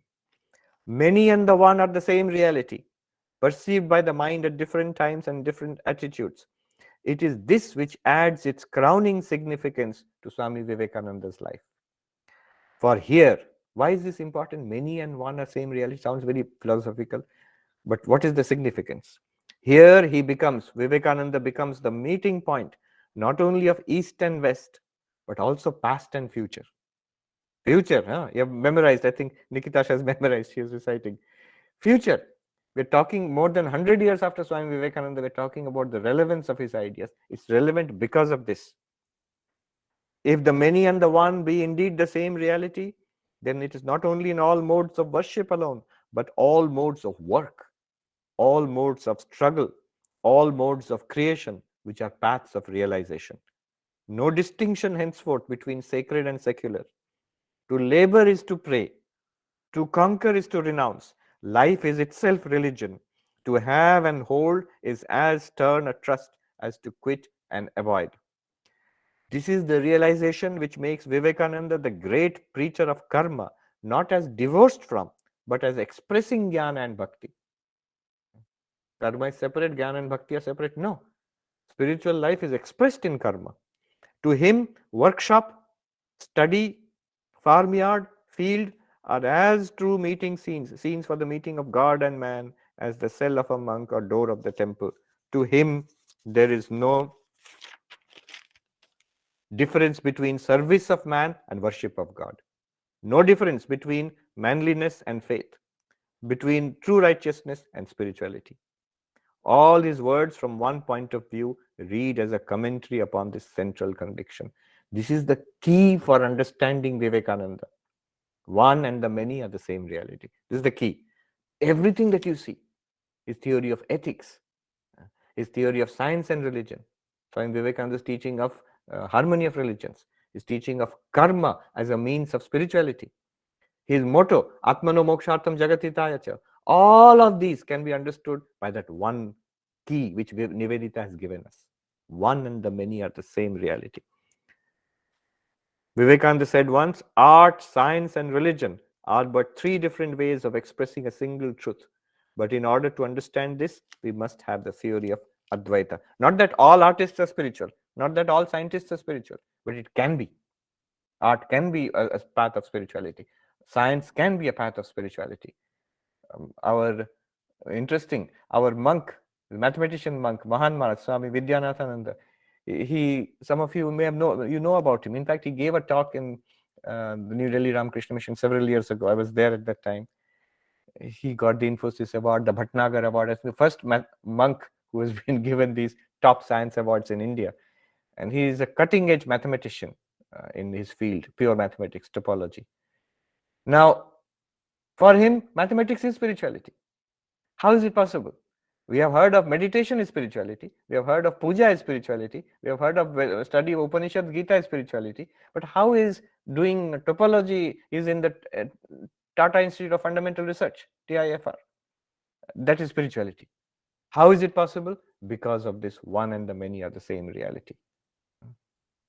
So with these few words, I think I've just gone over time. Let me stop here. Let's now discuss what we have got so far. Should I take up the questions which are there in the chat now? And we will discuss it. All right.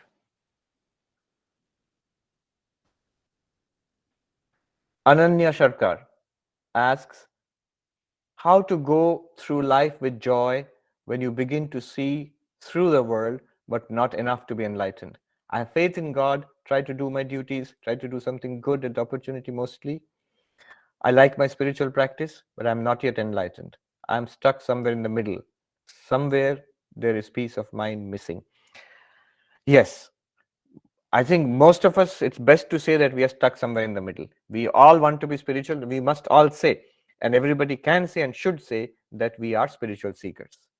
It's better not to claim that we are enlightened.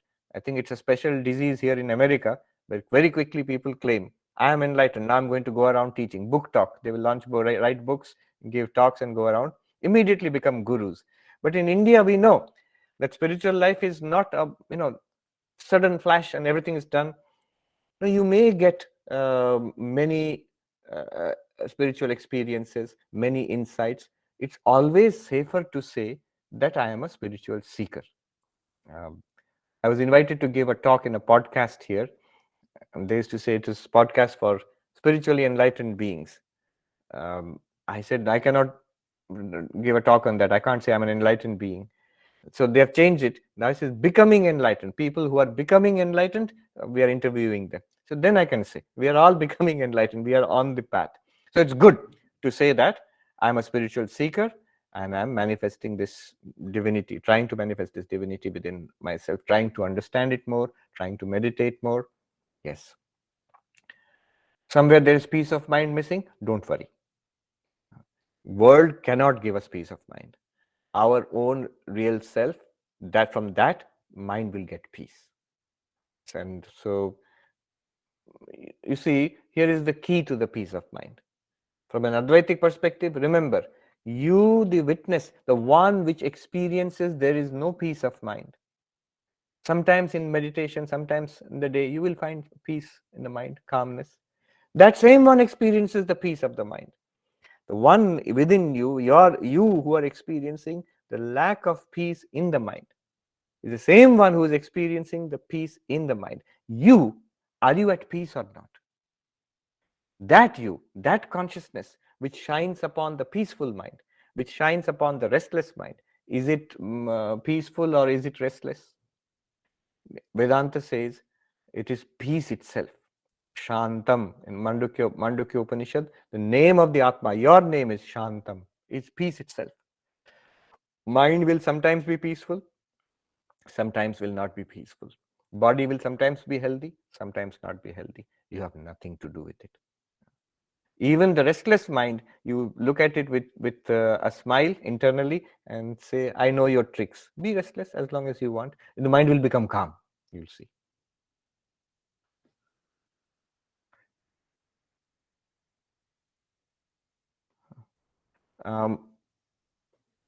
Each of the yogas gives us insight towards peace of mind. This, what I just said, is from the Jnana Yoga perspective. From the Raja Yoga perspective, peace of mind is linked to focus. The more we scatter our minds, the more restless and more unhappy you will be. This is unfortunate. We don't know this little secret, but we experience it daily, especially in this day of social media. Have you heard there was a movie recently, documentary, the social paradox or something like that, on, I don't know if you know what, Nikita, social dilemma. Yes, on the effect of Facebook and other social media platforms on the youth. It created a big impact. I was hearing here in Columbia University, some of the students were telling me some of them wanted to give up. I'm sure they will not be able to give up their social media thing, but at least be aware of the danger that it creates. So focus gives peace of mind. Remember, secret, sutra, what gives me peace of mind? I am pure consciousness, not body and mind. Just this idea also is in the mind itself. It will give peace in the mind. Second, from Raja Yoga, we get the idea that focus will give peace of mind. Scatteredness of mind will give unhappiness, restlessness of mind. Third, bhakti. Love gives peace of mind. If you have love of God, the best. Otherwise, as broad-based your love is. You see, love one person, and that leads to more disturbance in the mind. But broad-base your love. I am a well-wisher for everybody, even people who do not behave well with me. You'll find you will get peace of mind. One sadhu put it nicely, that जो जो गुस्सा करता है, क्रोध करता है, वो तो मूर्ख है, वो अपने हृदय में आग जलाता है. That the person who gets upset and angry is foolish, because you're lighting a fire. Before you can hurt others by your anger, you will burn yourself. Anger is like a fire. Before it burns others, it burns yourself. Swami Vivekananda said, it is the fool who cannot get angry. The wise person does not get angry. I have no anger at all. That's foolish. Of course, sometimes anger will come. But the wise person does not get angry. Love, bhakti, love leads to peace of mind.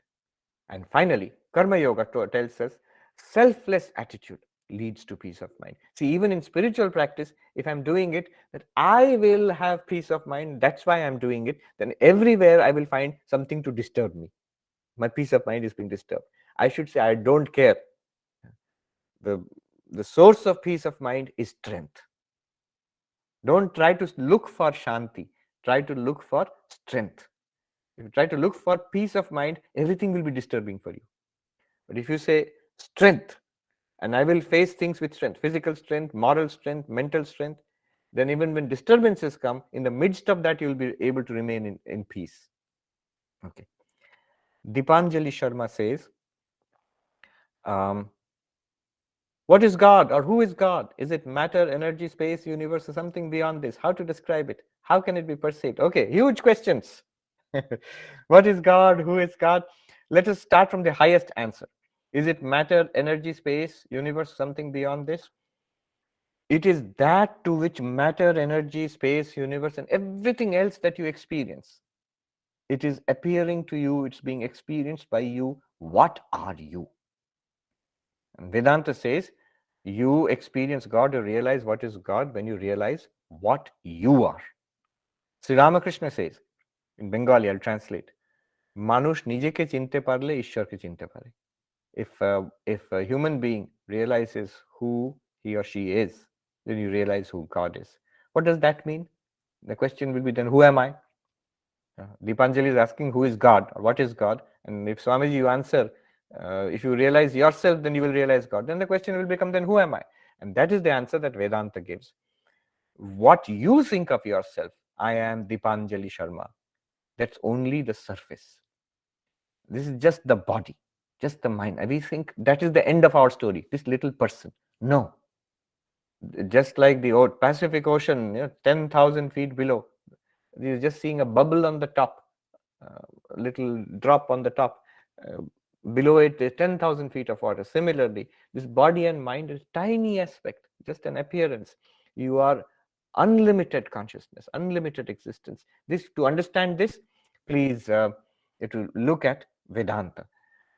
I have a talk, definition of God, to answer this question of Dipanjali. If you Google it, defining God, you will find.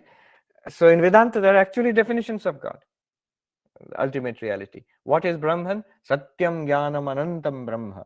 Infinite existence, consciousness is Brahman. Now, what is infinite? What is existence? What is consciousness? All these things are beautifully described in the Upanishads and the commentaries. And I've talked about it in that talk. If you want to know how is God, the best definition of God I've come across, the best answer to Dipanjali's question, what is God or the ultimate reality? Is Satyam Jnanam Anantam Brahma. Brahman, the ultimate reality, is infinite existence consciousness. And I have not come across a better conception of God in any text. In Upanishads, you get this very sophisticated, very profound conceptions of God. All right, we'll leave it at that. Kushal Banerjee says, I understand that even this conference is taking place in Maya. My coming to Advaita is in Maya. My asking this question to you is in Maya. And if you answer it not, even that will be in Maya as well. And so why does Maya encourage me to awaken? Yes, where is Maya? Maya is in Brahman. And what is Brahman? You. So it's a very paradoxical way of looking at it, but that is what Vedanta teaches. It's a stunning statement. Brahma Satyam Jagat Mithya, Jiva Brahmaiva Napara. There is one ultimate reality, Brahman. What is this world? If it's one reality, this world is full of, here itself there are 205 people. The world itself is full of billions of people and billions of living and non-living things. Why are you saying one? So all these millions and billions are appearances in that one. From that perspective, they are all appearing in that one reality. So Jagat Mithya, this is called Maya. This appearance of the one as the many. Now, why does Maya encourage me to awaken? Because Maya is nothing other than your own power. You are awakening to your own self. So, my straight answer to you, to Kushal, would be Maya is not the ultimate reality. The ultimate reality is the reality of Maya also, Brahman, which is you. Jiva Brahmeva Napara. Advaita Vedanta approaches every question that way. Once somebody asked this question, I'm sure this question must be there later on. Anytime you have a spiritual discussion, the question will come, if God is real, all the spirituality is real, then why is there so much suffering in the world? Why does terrible things happen in the world? This is called the problem of evil, problem of suffering. And religion must answer this. Every religion must answer this.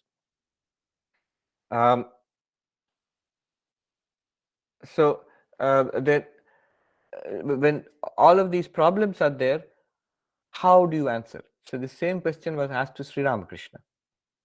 And Sri Ramakrishna gave 3 different levels of answers. First level, he said in a very simple way, God is, can we understand God? These are the ways of God. We cannot understand God. The person who asked it was one Mr. Mukherjee in Calcutta.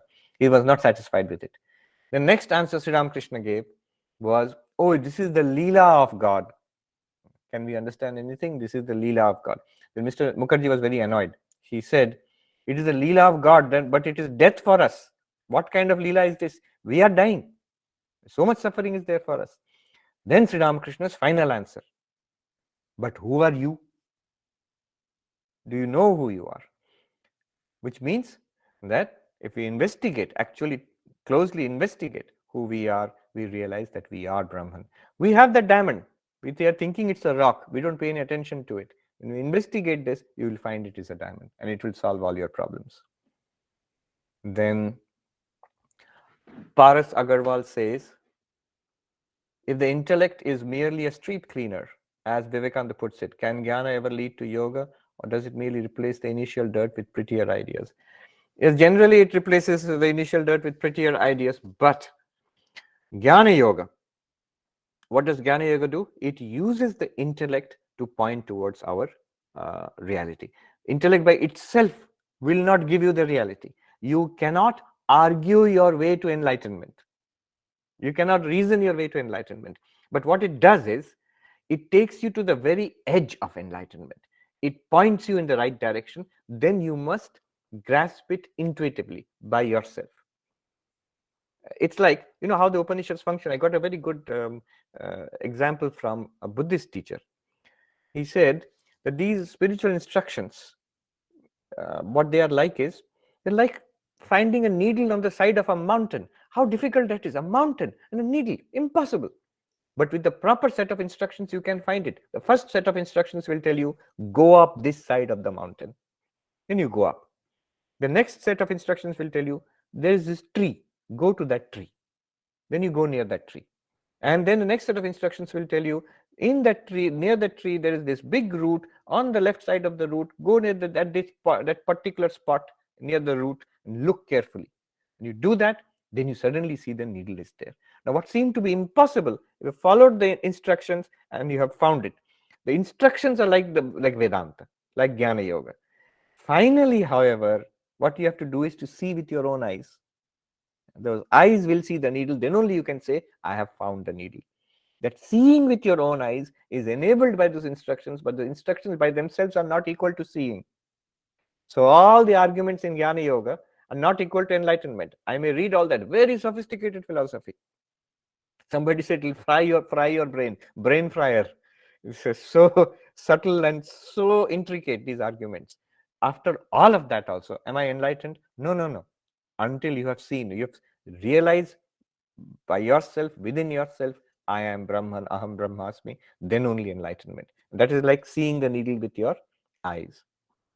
So, intellect, can it lead to enlightenment? Yes, but not directly. It will point you towards that goal, like the set of instructions. All the yogas, none of the yogas directly lead to enlightenment. Even bhakti does not lead directly to enlightenment. Even meditation does not lead to enlightenment, or karma yoga. All of them, Vivekananda says, they are indirect paths to realization. They will bring you to the edge of realization. And then bhakti will say, by God's grace, God reveals. By Ishwar ki kripa se. Advaita will say, Atman shines forth.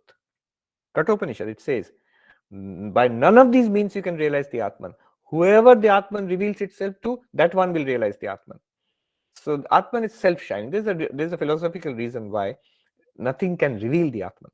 The Atman reveals everything. Abhinava Gupta, the great Kashmir Shaiva philosopher, he says, by all these techniques, you cannot realize Shiva. It is like a rock trying to illumine the sun. Very nice example. Entirely stupid. The rock is illumined by the sun. But what will happen is, it is difficult to explain that. At that point, you will realize, I am the Atman shining on everything, including all the teachings of Jnana Yoga, Bhakti Yoga, Raja Yoga, Karma Yoga, all are revealed by me all the time. This becomes suddenly clear. But to go to that point, all these yogas are extremely helpful, in fact, indispensable. Then Pallav asks, let me just say one more thing about Paras's question. You are right, the role of sadhana, any kind of sadhana, Shankaracharya says, what is the role of sadhana? The question is, if I am already Brahman, then what can sadhana do? Why is sadhana necessary at all? Then Advaita Vedanta, sadhana means spiritual practice, jnana, bhakti, karma, dhyana, all of them. What do they do? In Advaita Vedanta, sadhana has a unique, there's a unique understanding of sadhana. What is sadhana? It is to remove the error that we are not Brahman. In Hindi, one sadhu said, ये जो अब्रह्मत्व का जो भ्रम लगा हुआ है ना, इसको हटाते हैं. That I am not Brahman, this thing, and we are very clear.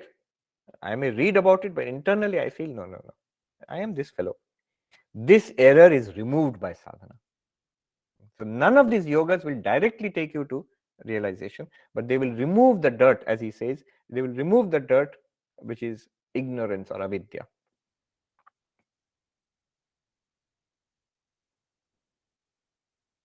Pallav, the worldly goal must be fulfilled to get interested in Swamiji and his Vedanta philosophy, otherwise it's not possible to pursue these philosophies.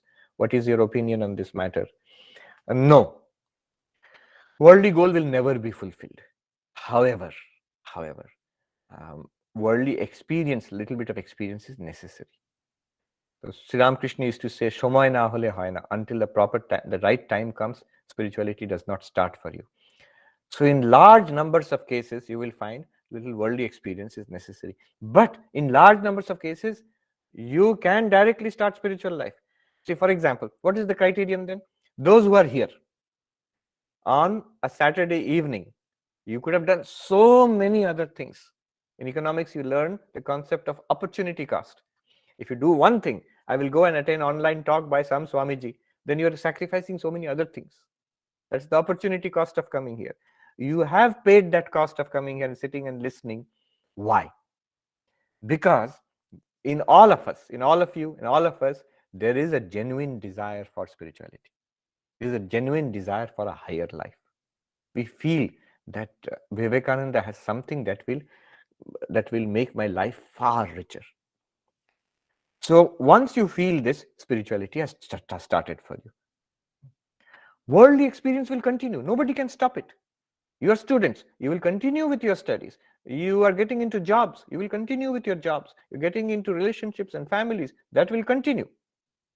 And I hope some of you will become monks also. So that will all continue. Even if you become monks, you will come to ashrama. And there's a whole ashrama life there. So that will not stop. And that's good that it does not stop. It helps us in spiritual development. What is necessary is the one before the zeros. We're saying that let me get lots of zeros, then I will add the one. No, better to get the one right now. If a little bit of interest has come, all of us have that interest. That's why you are here. So don't worry. We are all spiritual seekers. So the one is there, then the zeros will keep on accumulating. So get hold of spirituality first. Sri Ramakrishna used to say to the young boys who would come to him, I'm not telling you not to go into samsara. He said, develop bhakti for the Lord and then go into samsara. He would say that this jackfruit, to pluck and open the jackfruit, you have to put oil on your hand. Otherwise, there's a sticky substance inside, it will make a mess. So he says, put the oil of bhakti, of spirituality, basically, not just bhakti, any kind of spiritual practice, and then touch samsara. Otherwise, you will get stuck in the mess. Let me, the people who are raising their hands, let me do one more question, then come to the people who have raised their hands.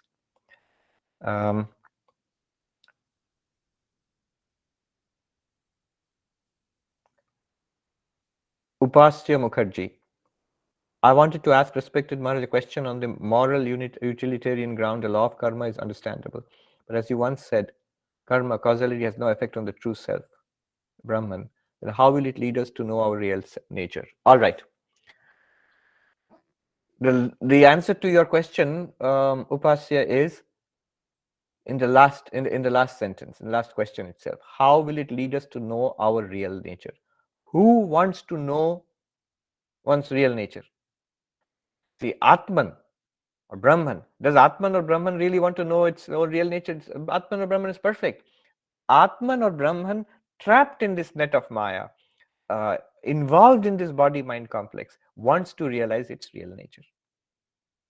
So at this level, the law of karma is useful. Causality, law of karma is useful. Useful for whom? For the jiva, for the sentient being, for us. What does it do for us? What does law of karma do? It lifts us from immorality, from unethical life, to moral, ethical life. From adharma to dharma. We are pushed into it by the law of karma. We know by doing adharma, there is papa, and papa leads to dukkha. By doing dharma, there is punya, punya leads to sukha. This is the law of karma. Karma vad is this basically. The equation is this: dharma, punya, sukha. Adharma, papa, dukkha. The result of dharma is sukha, result of adharma is dukkha. This is Swami Vivekananda put it even more simply. Good, good, bad, bad. None escape the law. Whoever wears a form must wear the chain. The chain is the law of karma. For who wears the form? Jiva, not Atman. Now the jiva realizes its own Atman nature and goes beyond the law of karma.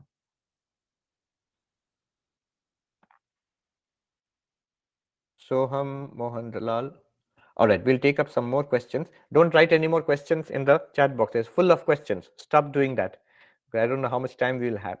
Let me just talk to people who have raised their hand. All right. Who is... this is Miss Anonymous? Yes, so you have to tell us who you are. You cannot remain anonymous anymore. You have to unmute yourself and ask the question.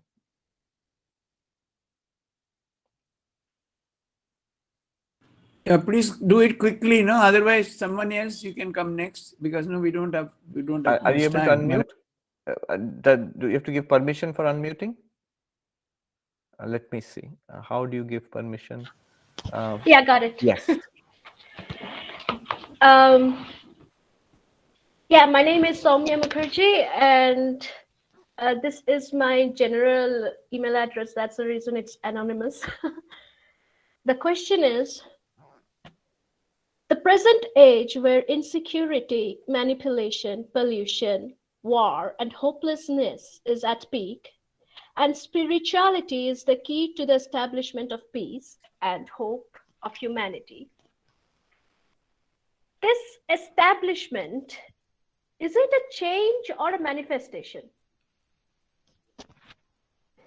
All right. Your question has been phrased in a very philosophical way, so my answer also will be at a philosophical level.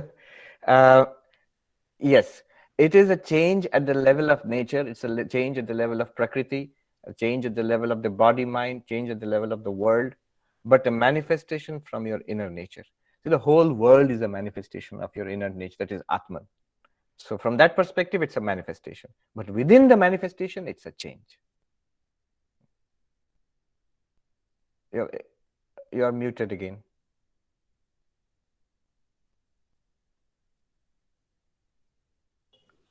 Okay, if I am to contribute in this manifestation, then I am, who am I in this process? Ultimately, you are the one reality of who is manifested as this many. All the people in this world itself, and your own personality. What Mukherjee? What's your name? Soumya Mukherjee. Soumya. So this Soumya personality, all of it is a manifestation of Brahman, that one reality. So now who am I? From an enlightened perspective, you are Brahman itself, living through this personality. Now this personality should now become the best possible.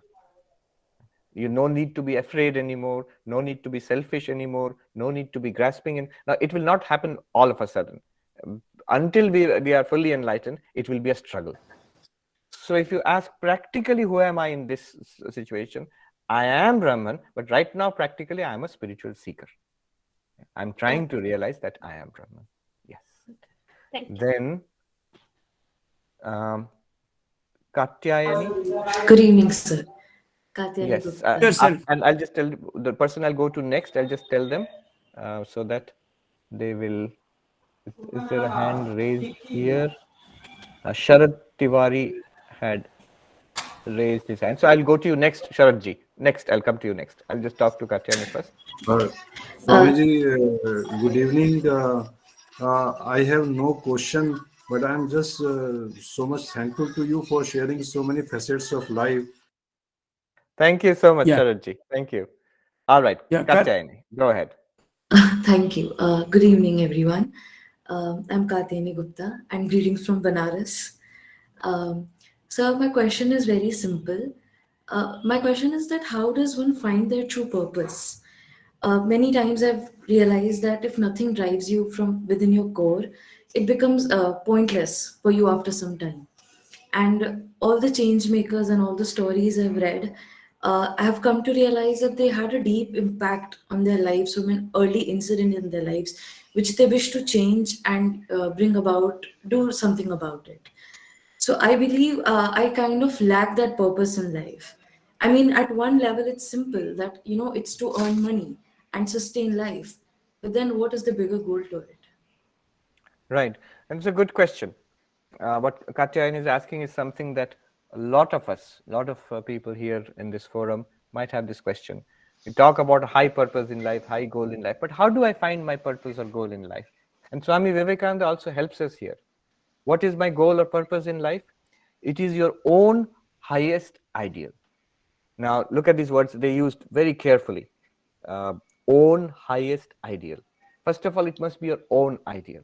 Now, think about things which you like, people you like or admire, actions which, work which you like, which inspires you, which makes you feel satisfied. Whatever pulls you, attracts you, that is your own. Otherwise, there's so many things which we read and hear, and as Katyayani says, all of it is nice, but inside I don't feel that pull. So I don't see that, and she is right. Unless that pull is there, unless that inner inspiration is there, it will not sustain you for very long. It may be a very high ideal. I've read in the Upanishads and Vivekananda said, God realization is the goal of human life. Very good. But unless internally I feel the pull, it will not, even if such a very nice and great ideal also will not sustain me for a long time. I will not stay on the path. So first of all, see what is pulling you. Second, among all the things that pull you, Swami Vivekananda says, own highest ideal.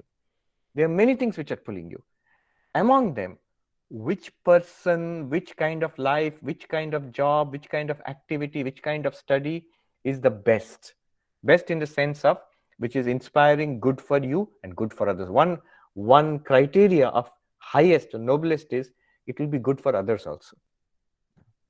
So that's just one criteria. You have to think for yourself. And it can change. Our Upanishads will say straight away, God realization is the goal of human life. Moksha is the goal of human life. Fine. But until I come to feel that, I must have something to hold on to. So it can change. It can change from time to time. And so you take yeah, next Supratim Leela, because he's waiting for a long time. Yes. Supratim Dasgupta is the first person raised his. Oh, Supratim. Right. Next would be Supratim. So that was my point to Katyayani and for others also. Your own highest goal. Supratim. Pranam Maharajji. My name is Supratim. I belong from Guwahati, Assam. Maharajji, I had two set of questions which I'm combining together. The first one is Swamiji in his lecture at Los Angeles, in the work in its secret, he said that uh, if attachment is our key to an unhappiness, and to get detached is the only way. And if a person who can easily get attached to something, he should also have the same power and force to be detached to that thing as well. So how to, in today's youth, they are attached to so many things. How can we become detached using Swamiji as a guiding light? And the second question is that some people, basically materialistic people, argue that we cannot be completely altruistic. The reason is that if we become altruistic, then people will use us, and this will make us vulnerable. What is your opinion on that? All right. Let me start with the second one. Supratim asked about altruism will make you vulnerable. No, it's just the opposite. That's an argument for selfishness. Don't worry about them. They will learn the virtue of unselfishness after some time. Swami Vivekananda says, unselfishness is more paying, but it takes some maturity to understand that. So people think that it seems obvious, if I act for myself, if I earn money for myself, if I spend money for myself, if I spend time in my own enjoyment, then I'll be happy. If I give to others, then I'm reducing my own happiness. This seems very logical to people, but it's not true. Unfortunately, it does not work that way. Fortunately or unfortunately, what happens is we realize after some time that doing things for others, this more expanded concept of the self. I'm still doing for myself, but myself is not just the little person. When I'm doing something for this little person, I'm basically a servant to this body only. But when I expand my ideas to include all others, as many others as possible, then my idea of the self has expanded. My happiness also will be greater. That example which I give you, that was very interesting. That panel discussion where Anand sir was there, and the other people who worked for society, and all these people, they were there. The question which was asked by a student was that you have sacrificed so much to do good to others. And their answer was unanimous. We have not sacrificed anything. We are much better off now than we were earlier. If we were told now, you are working so hard, you are not getting enough remuneration, you had such a good job in Silicon Valley, do you want to go back there? And they would say, no, absolutely not. They have become more mature. Vivekananda said, unselfishness is more paying. Now, that does not mean that you'll have to give up your job and join an NGO and spend the rest of your life not doing that. May not be so. If you can, very good. If you don't, that's also all right. But in your job, in your family, what is the basic attitude I have towards life? There's this, they call it prosperity mentality and poverty mentality. The poverty mentality is, I want more, more, more. However much I have got, I want more. Because this is an unfillable hole in myself. The more I give, the more I get, still I don't feel satisfied. One American gentleman was telling me, he knew this person who was American ambassador to a European country, appointed by an earlier president. Now, when the term became over, this ambassador, this American gentleman, was an ambassador to this European country. He was a multimillionaire. So no poverty in his life. But when he left that embassy, even the curtains he removed and packed and sent to his home. They said that champagne bottles which were there, half opened, opened and half used, those who put cork and sent it back to his home, all embassy property. Imagine. Now, this is poverty mentality. In whom? Multimillionaire. I don't know if I should say this openly. One gentleman told me he works in a very high-end fashion shop here in Manhattan. He said one of our customers was President Trump himself before he became president. He would come when, whenever there is some sale, bargain for towels, he'll come and that discount, he wants that discount. For that, he will turn up to get. Now, the whole idea is I have made some more money. I saved some money. This is for a billionaire. This is poverty mentality. I want more, more, more. And prosperity mentality is I have so much power to help others. I have some money, I have some knowledge, I have some time, I have this personality, just by a few words, just by my behavior, I can help so many people. So altruism is a wiser way of becoming happy. To the extent that you can practice, you don't have to go to complete altruism, that will come later. The detachment and attachment part is absolutely true. The easiest way to be detached in the midst of attachment is to be attached to one great thing. You're attached to Vivekananda or Ramakrishna Paramahamsa or Vedanta. That is my central thing. I'm holding on to that pole. I'm attached to that pole. That allows me freedom to move around. Sri Ramakrishna gave the example of children who hold on to a pole and they whirl round and round. It's fun, a game for them. But they're very careful not to let go of that pole. Otherwise, they'll fall and they'll be hurt. So, like that, if you're attached to one great thing in your life, best is, of course, spirituality. Then you can be detached from other things. Let me see. Then the next question is, even insane co-path is there. Take his. okay, is that short for insane psychopath? Sirs, I'm really sorry about that. It's actually my YouTube channel's name, and it displays whenever I join a meeting. Yeah, that's okay. I know this is how you have to have different names for your virtual presence. Yeah, tell me your name and ask the question. What's your name? Yeah, sir. I am Abhishek Kumar Jha. And I am going to ask you the same question that Swami Vivekananda asked initially in his journey. How can I experience God exactly, and how can I go about it? Straightforward. It's good that you're asking this question. This is the best, highest question to ask.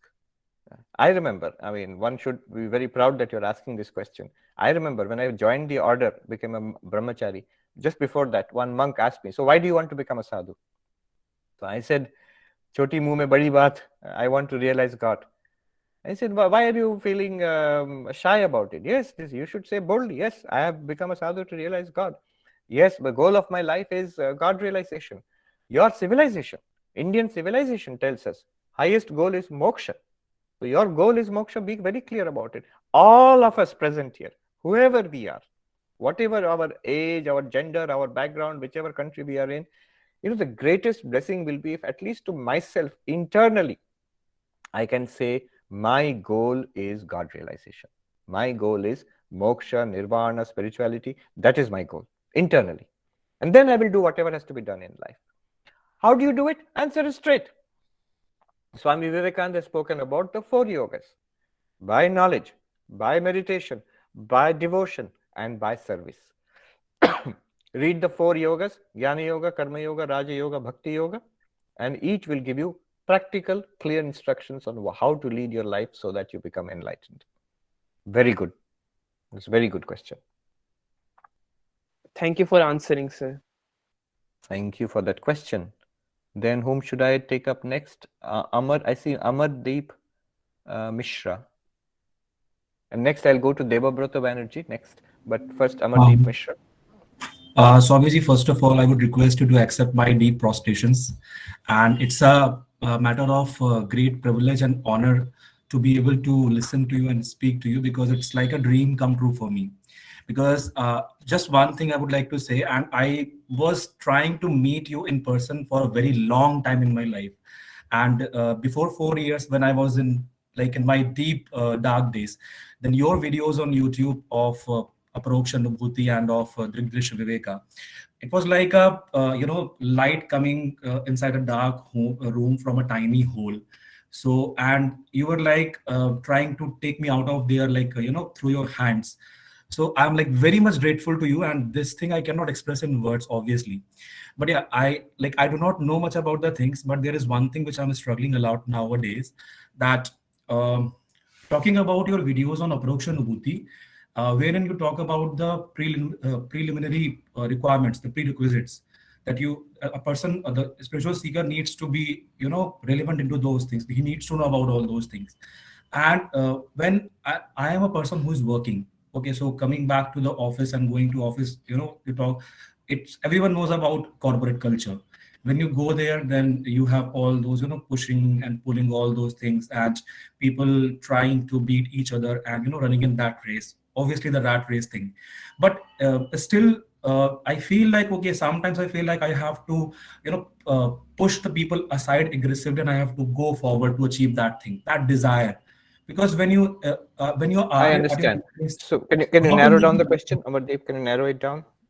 Swamiji, how to make the balance? Because whenever I again start watching the videos, it's like I have to become serene, all those discipline and all those things. And coming back to the workplace, again, that thing happens, it starts happening. So it's like Right. two zones have been created in my mind. How to make the Right. balance?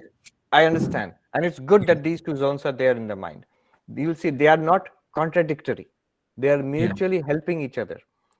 Because of your spiritual practice, if you meditate, if you have a little bhakti practice in your life, if you already have a Vedanta inquiry, all of these practices will help you to lead a better life in your personal life and in your corporate life.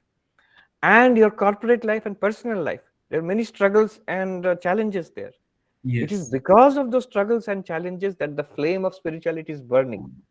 You see, there are very few sufficiently advanced people.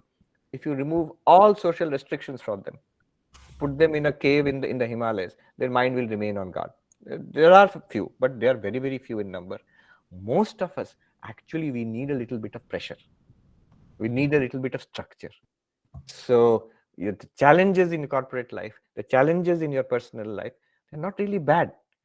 See, who had more challenge than Arjuna? In a battlefield, the worst thing that a human being can face, war and destruction and killing, and his own relatives. And Krishna would not let him off the hook.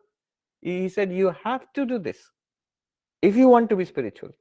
So there is a great point in this, that our worldly life and our spiritual practices are complementary. Don't worry about it. So how will you deal with your colleagues? Internally be at peace. Externally do what has to be done. For a long time, use common sense and lead a normal life just like everybody else. Corporate world, yes, you must push ahead and succeed in life, but your spirituality will show you that that's not the ultimate goal. That already it will give you some amount of peace, some amount of calmness. It will hold you back from actually harming anybody directly. So though that kind of balance will always be there. Have both, keep both together, and when the time comes, the external corporate life, personal life, those things will become much less, and many things will drop off, and spiritual life becomes central. Thank you so much. Thank you. I'll go to Devabrata, and then there was, I think. Pranam Swamiji. Swamiji, my question is that if one tries to follow Swami Vivekananda and be Swami Vivekananda, so how to find our Ramakrishna Paramahansa, and how to know that our Ramakrishna Paramahansa is here, like how to find a guru? Yes. Often we are attracted by Swamiji. I remember, I noticed that young monks, brahmacharis, young people, we are inspired by Swamiji, not so much by Sri Ramakrishna, maybe. Slowly, as we mature, our attention turns to Sri Ramakrishna. And in our most mature stage, I've seen senior Swamijis, they are most devoted to Ma Sharada. So there is kind of maturity from Vivekananda to Ramakrishna to Sharada, but that's just a personal reading. Yes. So if you are inspired by Vivekananda, then imagine this person, this magnificent person who inspires you, how much reverence, what tremendous love, what tremendous awe he had for Sri Ramakrishna. अगर विवेकानंद जिनको हम इतना आदर करते हैं, उनके दृष्टि में श्री रामकृष्ण इतने महान है, तो we begin to understand what Sri Ramakrishna must be, and our respect increases manyfold for Sri Ramakrishna. Our reverence increases that way. Guru, are you in Delhi? So if you're in Delhi, at some time later on, you can visit the ashram and talk to revered Shantatmananda. He will tell you about Guru and Mantra Diksha and arrangement for that later on. Okay. Then whom should we take up? Dia is there, and Mr. Narendra Nair, did you want to ask something? Yes. So you have to unmute yourself. Then I'll talk to Dia. Yes, sir. प्रणाम महाराज जी, मैंने ये observe किया है कि those people who are persons of integrity, they hardly succeed, but they are not the person of integrity, they succeed. What is the reason that a multi-faced person succeeds, whereas singular face person succeeds, but not as much as multi-faced person succeeds? I'm not sure what you meant by multi-faced person, but person of integrity and person who people who do not have integrity. Yes. Yes. This is. I don't agree. I feel that if a person has integrity, that itself is a success. You see, where do we put the center of our lives? Do I put money at the center of my life? Do I put a career at the center of my life? Do I put husband, wife, kids at the center of my life? These are the things which people put at the center of their life. The thing to do is to put values at the center of my life. What is my measure of success? So if what is at the center of my life, if money is at the center of my life, then every decision I will take will be based on money. This other job is offering me 5,000 rupees more, so I'll skip from this job to that job. If kids are the center of my life, like in many Indian families, children are the center of the life. So every decision will be based on the welfare of the kids. Should I go to that city? Yes, schools are better, so I will go for the children's benefit to that city. So every decision is taken on that criterion. But the thing to do for a spiritual seeker, for anybody, would be to put some principles, values at the center of life. So my principles are integrity and helping others, self-discipline. These are, suppose, my core values. Now, all other things are there. Wife, children, husband, job, money, all of this is there as periphery. But the central thing is this. And so when I measure whether I'm successful or not, have I been able to keep up my standards of integrity? Have I been unselfish or selfless in dealing with people? To the extent that I have been, I'm successful. Money comes and goes. Name and fame just disappears like that.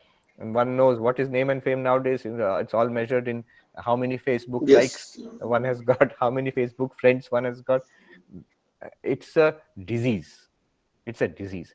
Never it will make you happy. But if you have principles, values at the core of your life, it will definitely make you happy. And I feel a person who has held on to his or her integrity is already successful. Remember, from a perspective of spirituality, God realization, you are not ready for God realization if by hook or crook if you earned a lot of money. No, you will be disqualified for God realization. But if you have held on to your integrity, then you are qualified for God realization. Doesn't matter whether you're poor or rich, whether you live in a slum or in a skyscraper. Sri Ramakrishna, we see in his life, he could not eat food brought to him by people who were dishonest. He could not touch that food. So integrity is foundational, fundamental for spiritual life.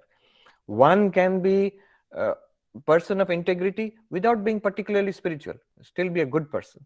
But one can never be spiritual without being a good person. One can never be spiritual without having honesty and integrity in life.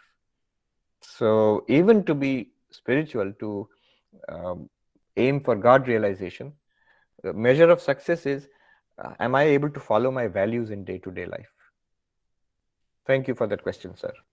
So Diya? maybe Priyanka, Diya is maybe the last question because there are so many. It's not possible. You have spent 2 hours. Right. Morning time.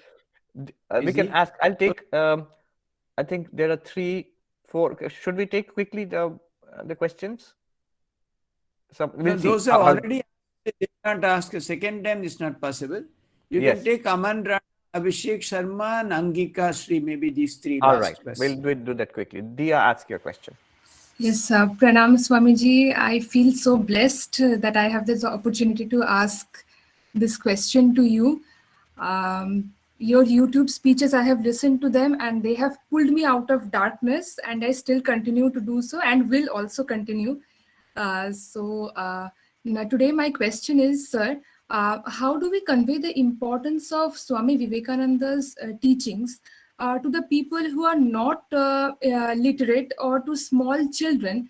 Like in my neighborhood, I have a little kid who comes to me, and I want to convey to him the importance of Swamiji's teachings so that he becomes a good human being, and also they also can spread this thing. So, Yes. but Are I you don't in know Delhi? the procedure. Are you in Delhi? No, sir, I am from Kolkata. Or from Kolkata? Yes, but I think the right person to answer that will be Swami Shantatmananda. He has devised actual procedures, syllabus, textbooks, activities, and which are implemented in many schools across Delhi, especially for small children like you're talking about. I think Maharaj should answer that question. Yeah, you see, the point is, Diya, we have I'll just say when I conclude, I will refer to that. Now, Maharaj, you take these 3 questions: Abhishek, Aman, and Angika. Abhishek, Aman, and Angika. So others, I will say sorry, I cannot answer all the questions in a limited time. But first, Abhishek. Abhishek Pranam Sharma. Maharaj. Pranam Maharaj. Namaste. So Maharaj, I will put my question very speedily. See, it's मेरा जो सवाल है, it's more related to the bhakti path. Maharaj, recently I took my diksha from Vrindavan in Ramakrishna mission, and I was connected to the mission from very young age. और महाराज मेरा बचपन से माँ की तरफ ज्यादा रुझान था. So मुझे जो एक in our lecture, one of your lecture, you have said that entire concept of spirituality in India is to humanize your relationship with God, with divine. You humanize. So I, like, from very beginning I perceive Ma, my divine as Ma, and I am very much comfortable and enjoy in that anand of bhakti. So when you are in that anand of bhakti, then there comes a concept of Advait, where you realize that same Brahma in yourself. But when you are in that state of mind जहाँ पर आप ब्रह्म को एक माँ के रूप में perceive कर रहे हो और उसी स्थिति में आप आनंदित हो रहे हो, तो मैं वही माँ को स्वयं कैसे मैं ये स्थिति में लाऊं कि मैं भी वही माँ हूँ, जिस वही divine मैं हूँ? You don't have to. The devotion itself is enough.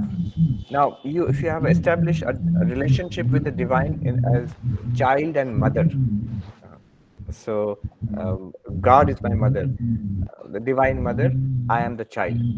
But Sri Ramakrishna was in that was the relationship he established with God, mother and child, and that's enough. Now you are asking, what about Advaitic realization? By the grace of the mother, you will get it. Don't try to force it that it's how am I one with mother. No, mother is there, I am her child, this is how I am living my life. Good, don't worry about it. The Advaitic realization will come by the grace of the mother. Very good. Angika? No, Aman. Oh, Aman, yes. Namaste Maharaji. Namaste. Sir, in this lecture you said that I am not body and I am not mind. I am consciousness, which is eternal and free from any kind of pain. So if I am consciousness and I am free from any kind of pain, then why I am thinking about this service of other? What is the need of spirituality? I am consciousness, I am not going to be unhappy. So then let the people die due to hunger. Let the things which are happening, let them to happen. Then what is the need of spirituality? Right. First of all, what is the need of spirituality? Apne liye, for yourself, to realize that I am not the body mind, I am beyond pain. It's not enough to say it in words. Just say that I am not the body mind and I have no pain. But when there is pain, when there is physical pain, when there is mental pain, suffering, and then I feel it, then I cannot deny that I am in pain.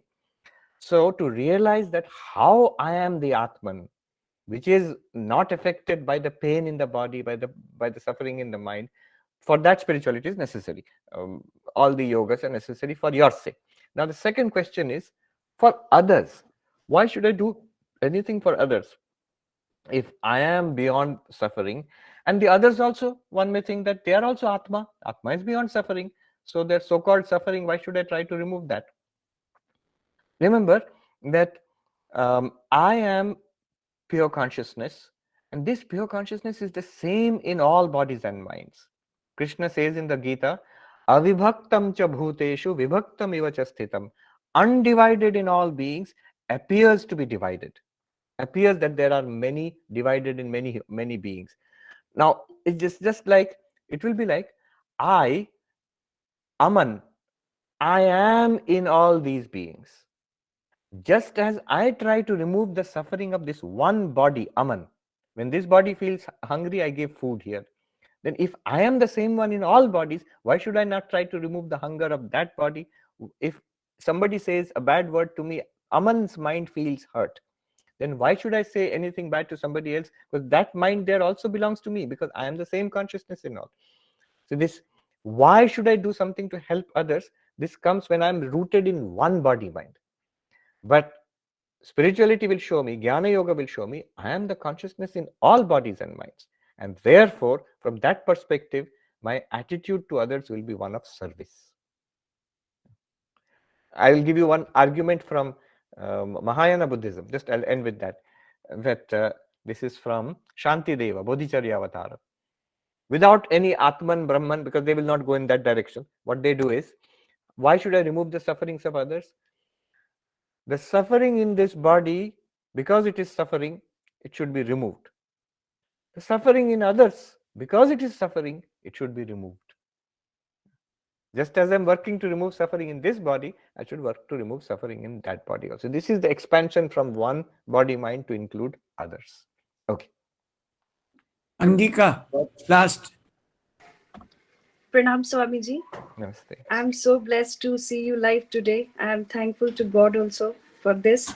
Actually, my question is that how to lead a fearless life like Swami Vivekananda, and how does Advait Vedanta makes us fearless? And so, Swamiji, my second question is about meditation. Can we do meditation without the guidelines of a guru? Can we do it on ourselves? Because All right. Yeah, I'm sorry to cut you off. Let me just answer this in a brief time. Yes. So the first one was about, the second one was about meditation. Should we do meditation by ourselves? Generally, the more deeper, sophisticated forms of meditation, they require the guidance of a guru. However, simple mindfulness, that can be practiced. There are many books about that. One book I can recommend, which you can straight away practice, is The Miracle of Mindfulness by Thich Nhat Hanh. This very famous Buddhist Theravada teacher from Vietnam who passed away just, I think, 2 days ago he passed. His famous book, Miracle of Mindfulness. But more sophisticated techniques, like described by Swami Vivekananda in Raja Yoga, they require the presence of some guidance, especially mantra yoga, which is taught by the gurus in Ramakrishna mission, visualization of the deity Ishta Devata. It requires initiation from a guru. So what can we do for a commoner? What can we do? Which type of meditation we can do? One good thing is the mindfulness meditation. And why I say commoner, we are all spiritual seekers. If you are seriously interested in pursuing a spiritual path, then try to get Mantra Diksha. Where are you located?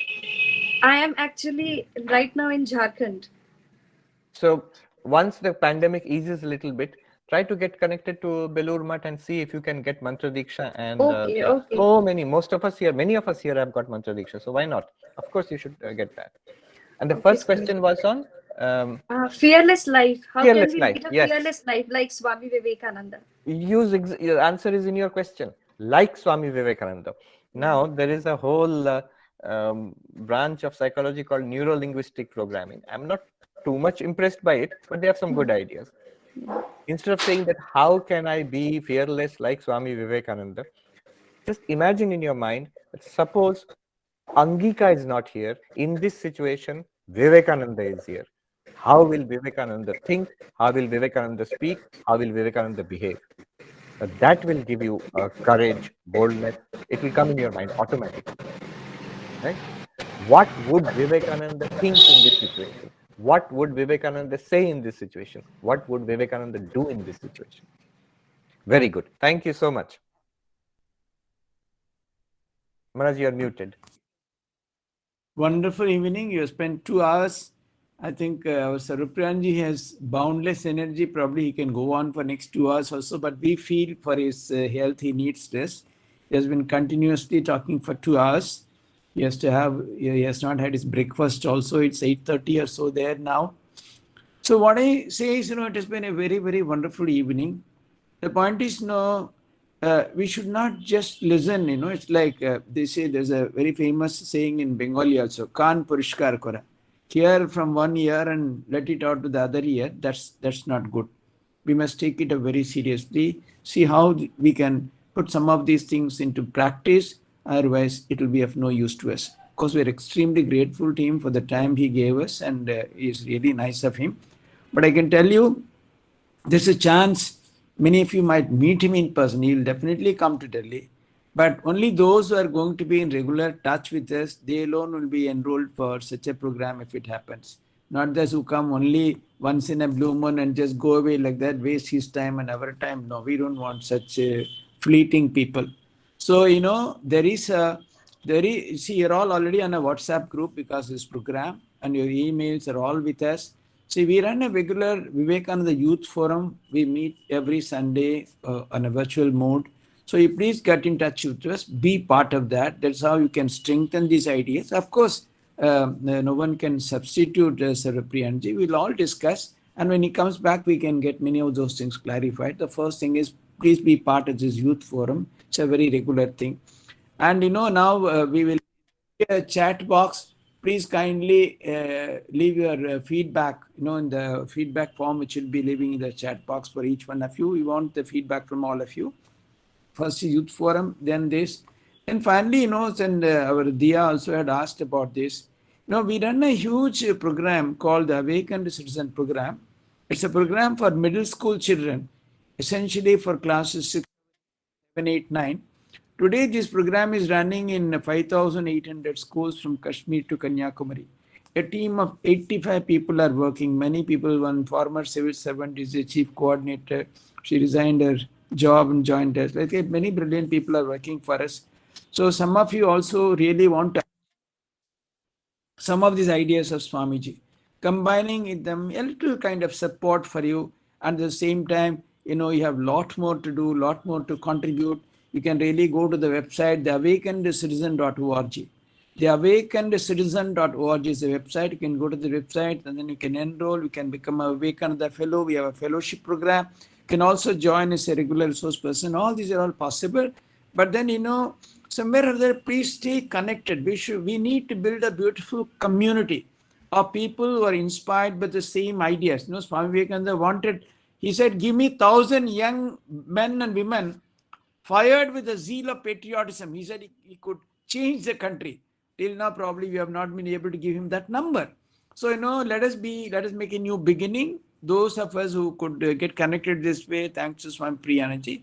Can we keep it going forward? Can we all become part of the youth forum so that, we can continue this initiative and do whatever is possible whenever there is an occasion? We are also taking a lot of community transformation initiatives.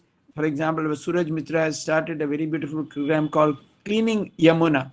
He has formed a group and he has already started some action on that. So, we can plan many other programs also. We can actually hands-on experience how this service for others, how it would transform you, can experience for yourself. We can do all that. So please stay connected, be part of the youth forum, go to the website, theawakenedcitizen.org, and see for yourself whether you can join that program.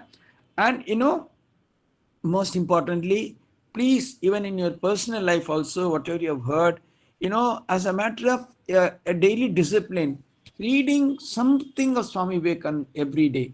Just devote even 15 minutes. You will do enormous amount of reading if you do every day. There's one great Swami of ours who lived mostly, outside India, in South Africa, those apartheid days. He came to Belur Math and he would quote extensively from scriptures. Not only the sloka, even the numbers. You would say Kathopanishad 1, 3, 4, first chapter, third canto, fourth sloka, like that. We asked him, Maharaj, how could you do so much? No, I don't study at all. I hardly study. I just study half an hour a day. I've been doing it without break for 40 years. Even 15 minutes you do every day, you can cover enormous amount of literature. You'll be perennially, permanently connected to Swamiji. You'll continue to inspire you every day. So these are some of my thoughts. Again, with our heartfelt thanks and deep gratitude to Swami Surpriyanji, we end this program. Again, probably in most likely Swamiji will be here in March. Again, we will try to arrange something offline also. Let us see. Om Paratatve Sadalino Ramakrishna Samagya Yo Dharma Stapanarato Vire Shantam Namameham. Thanks to all of you.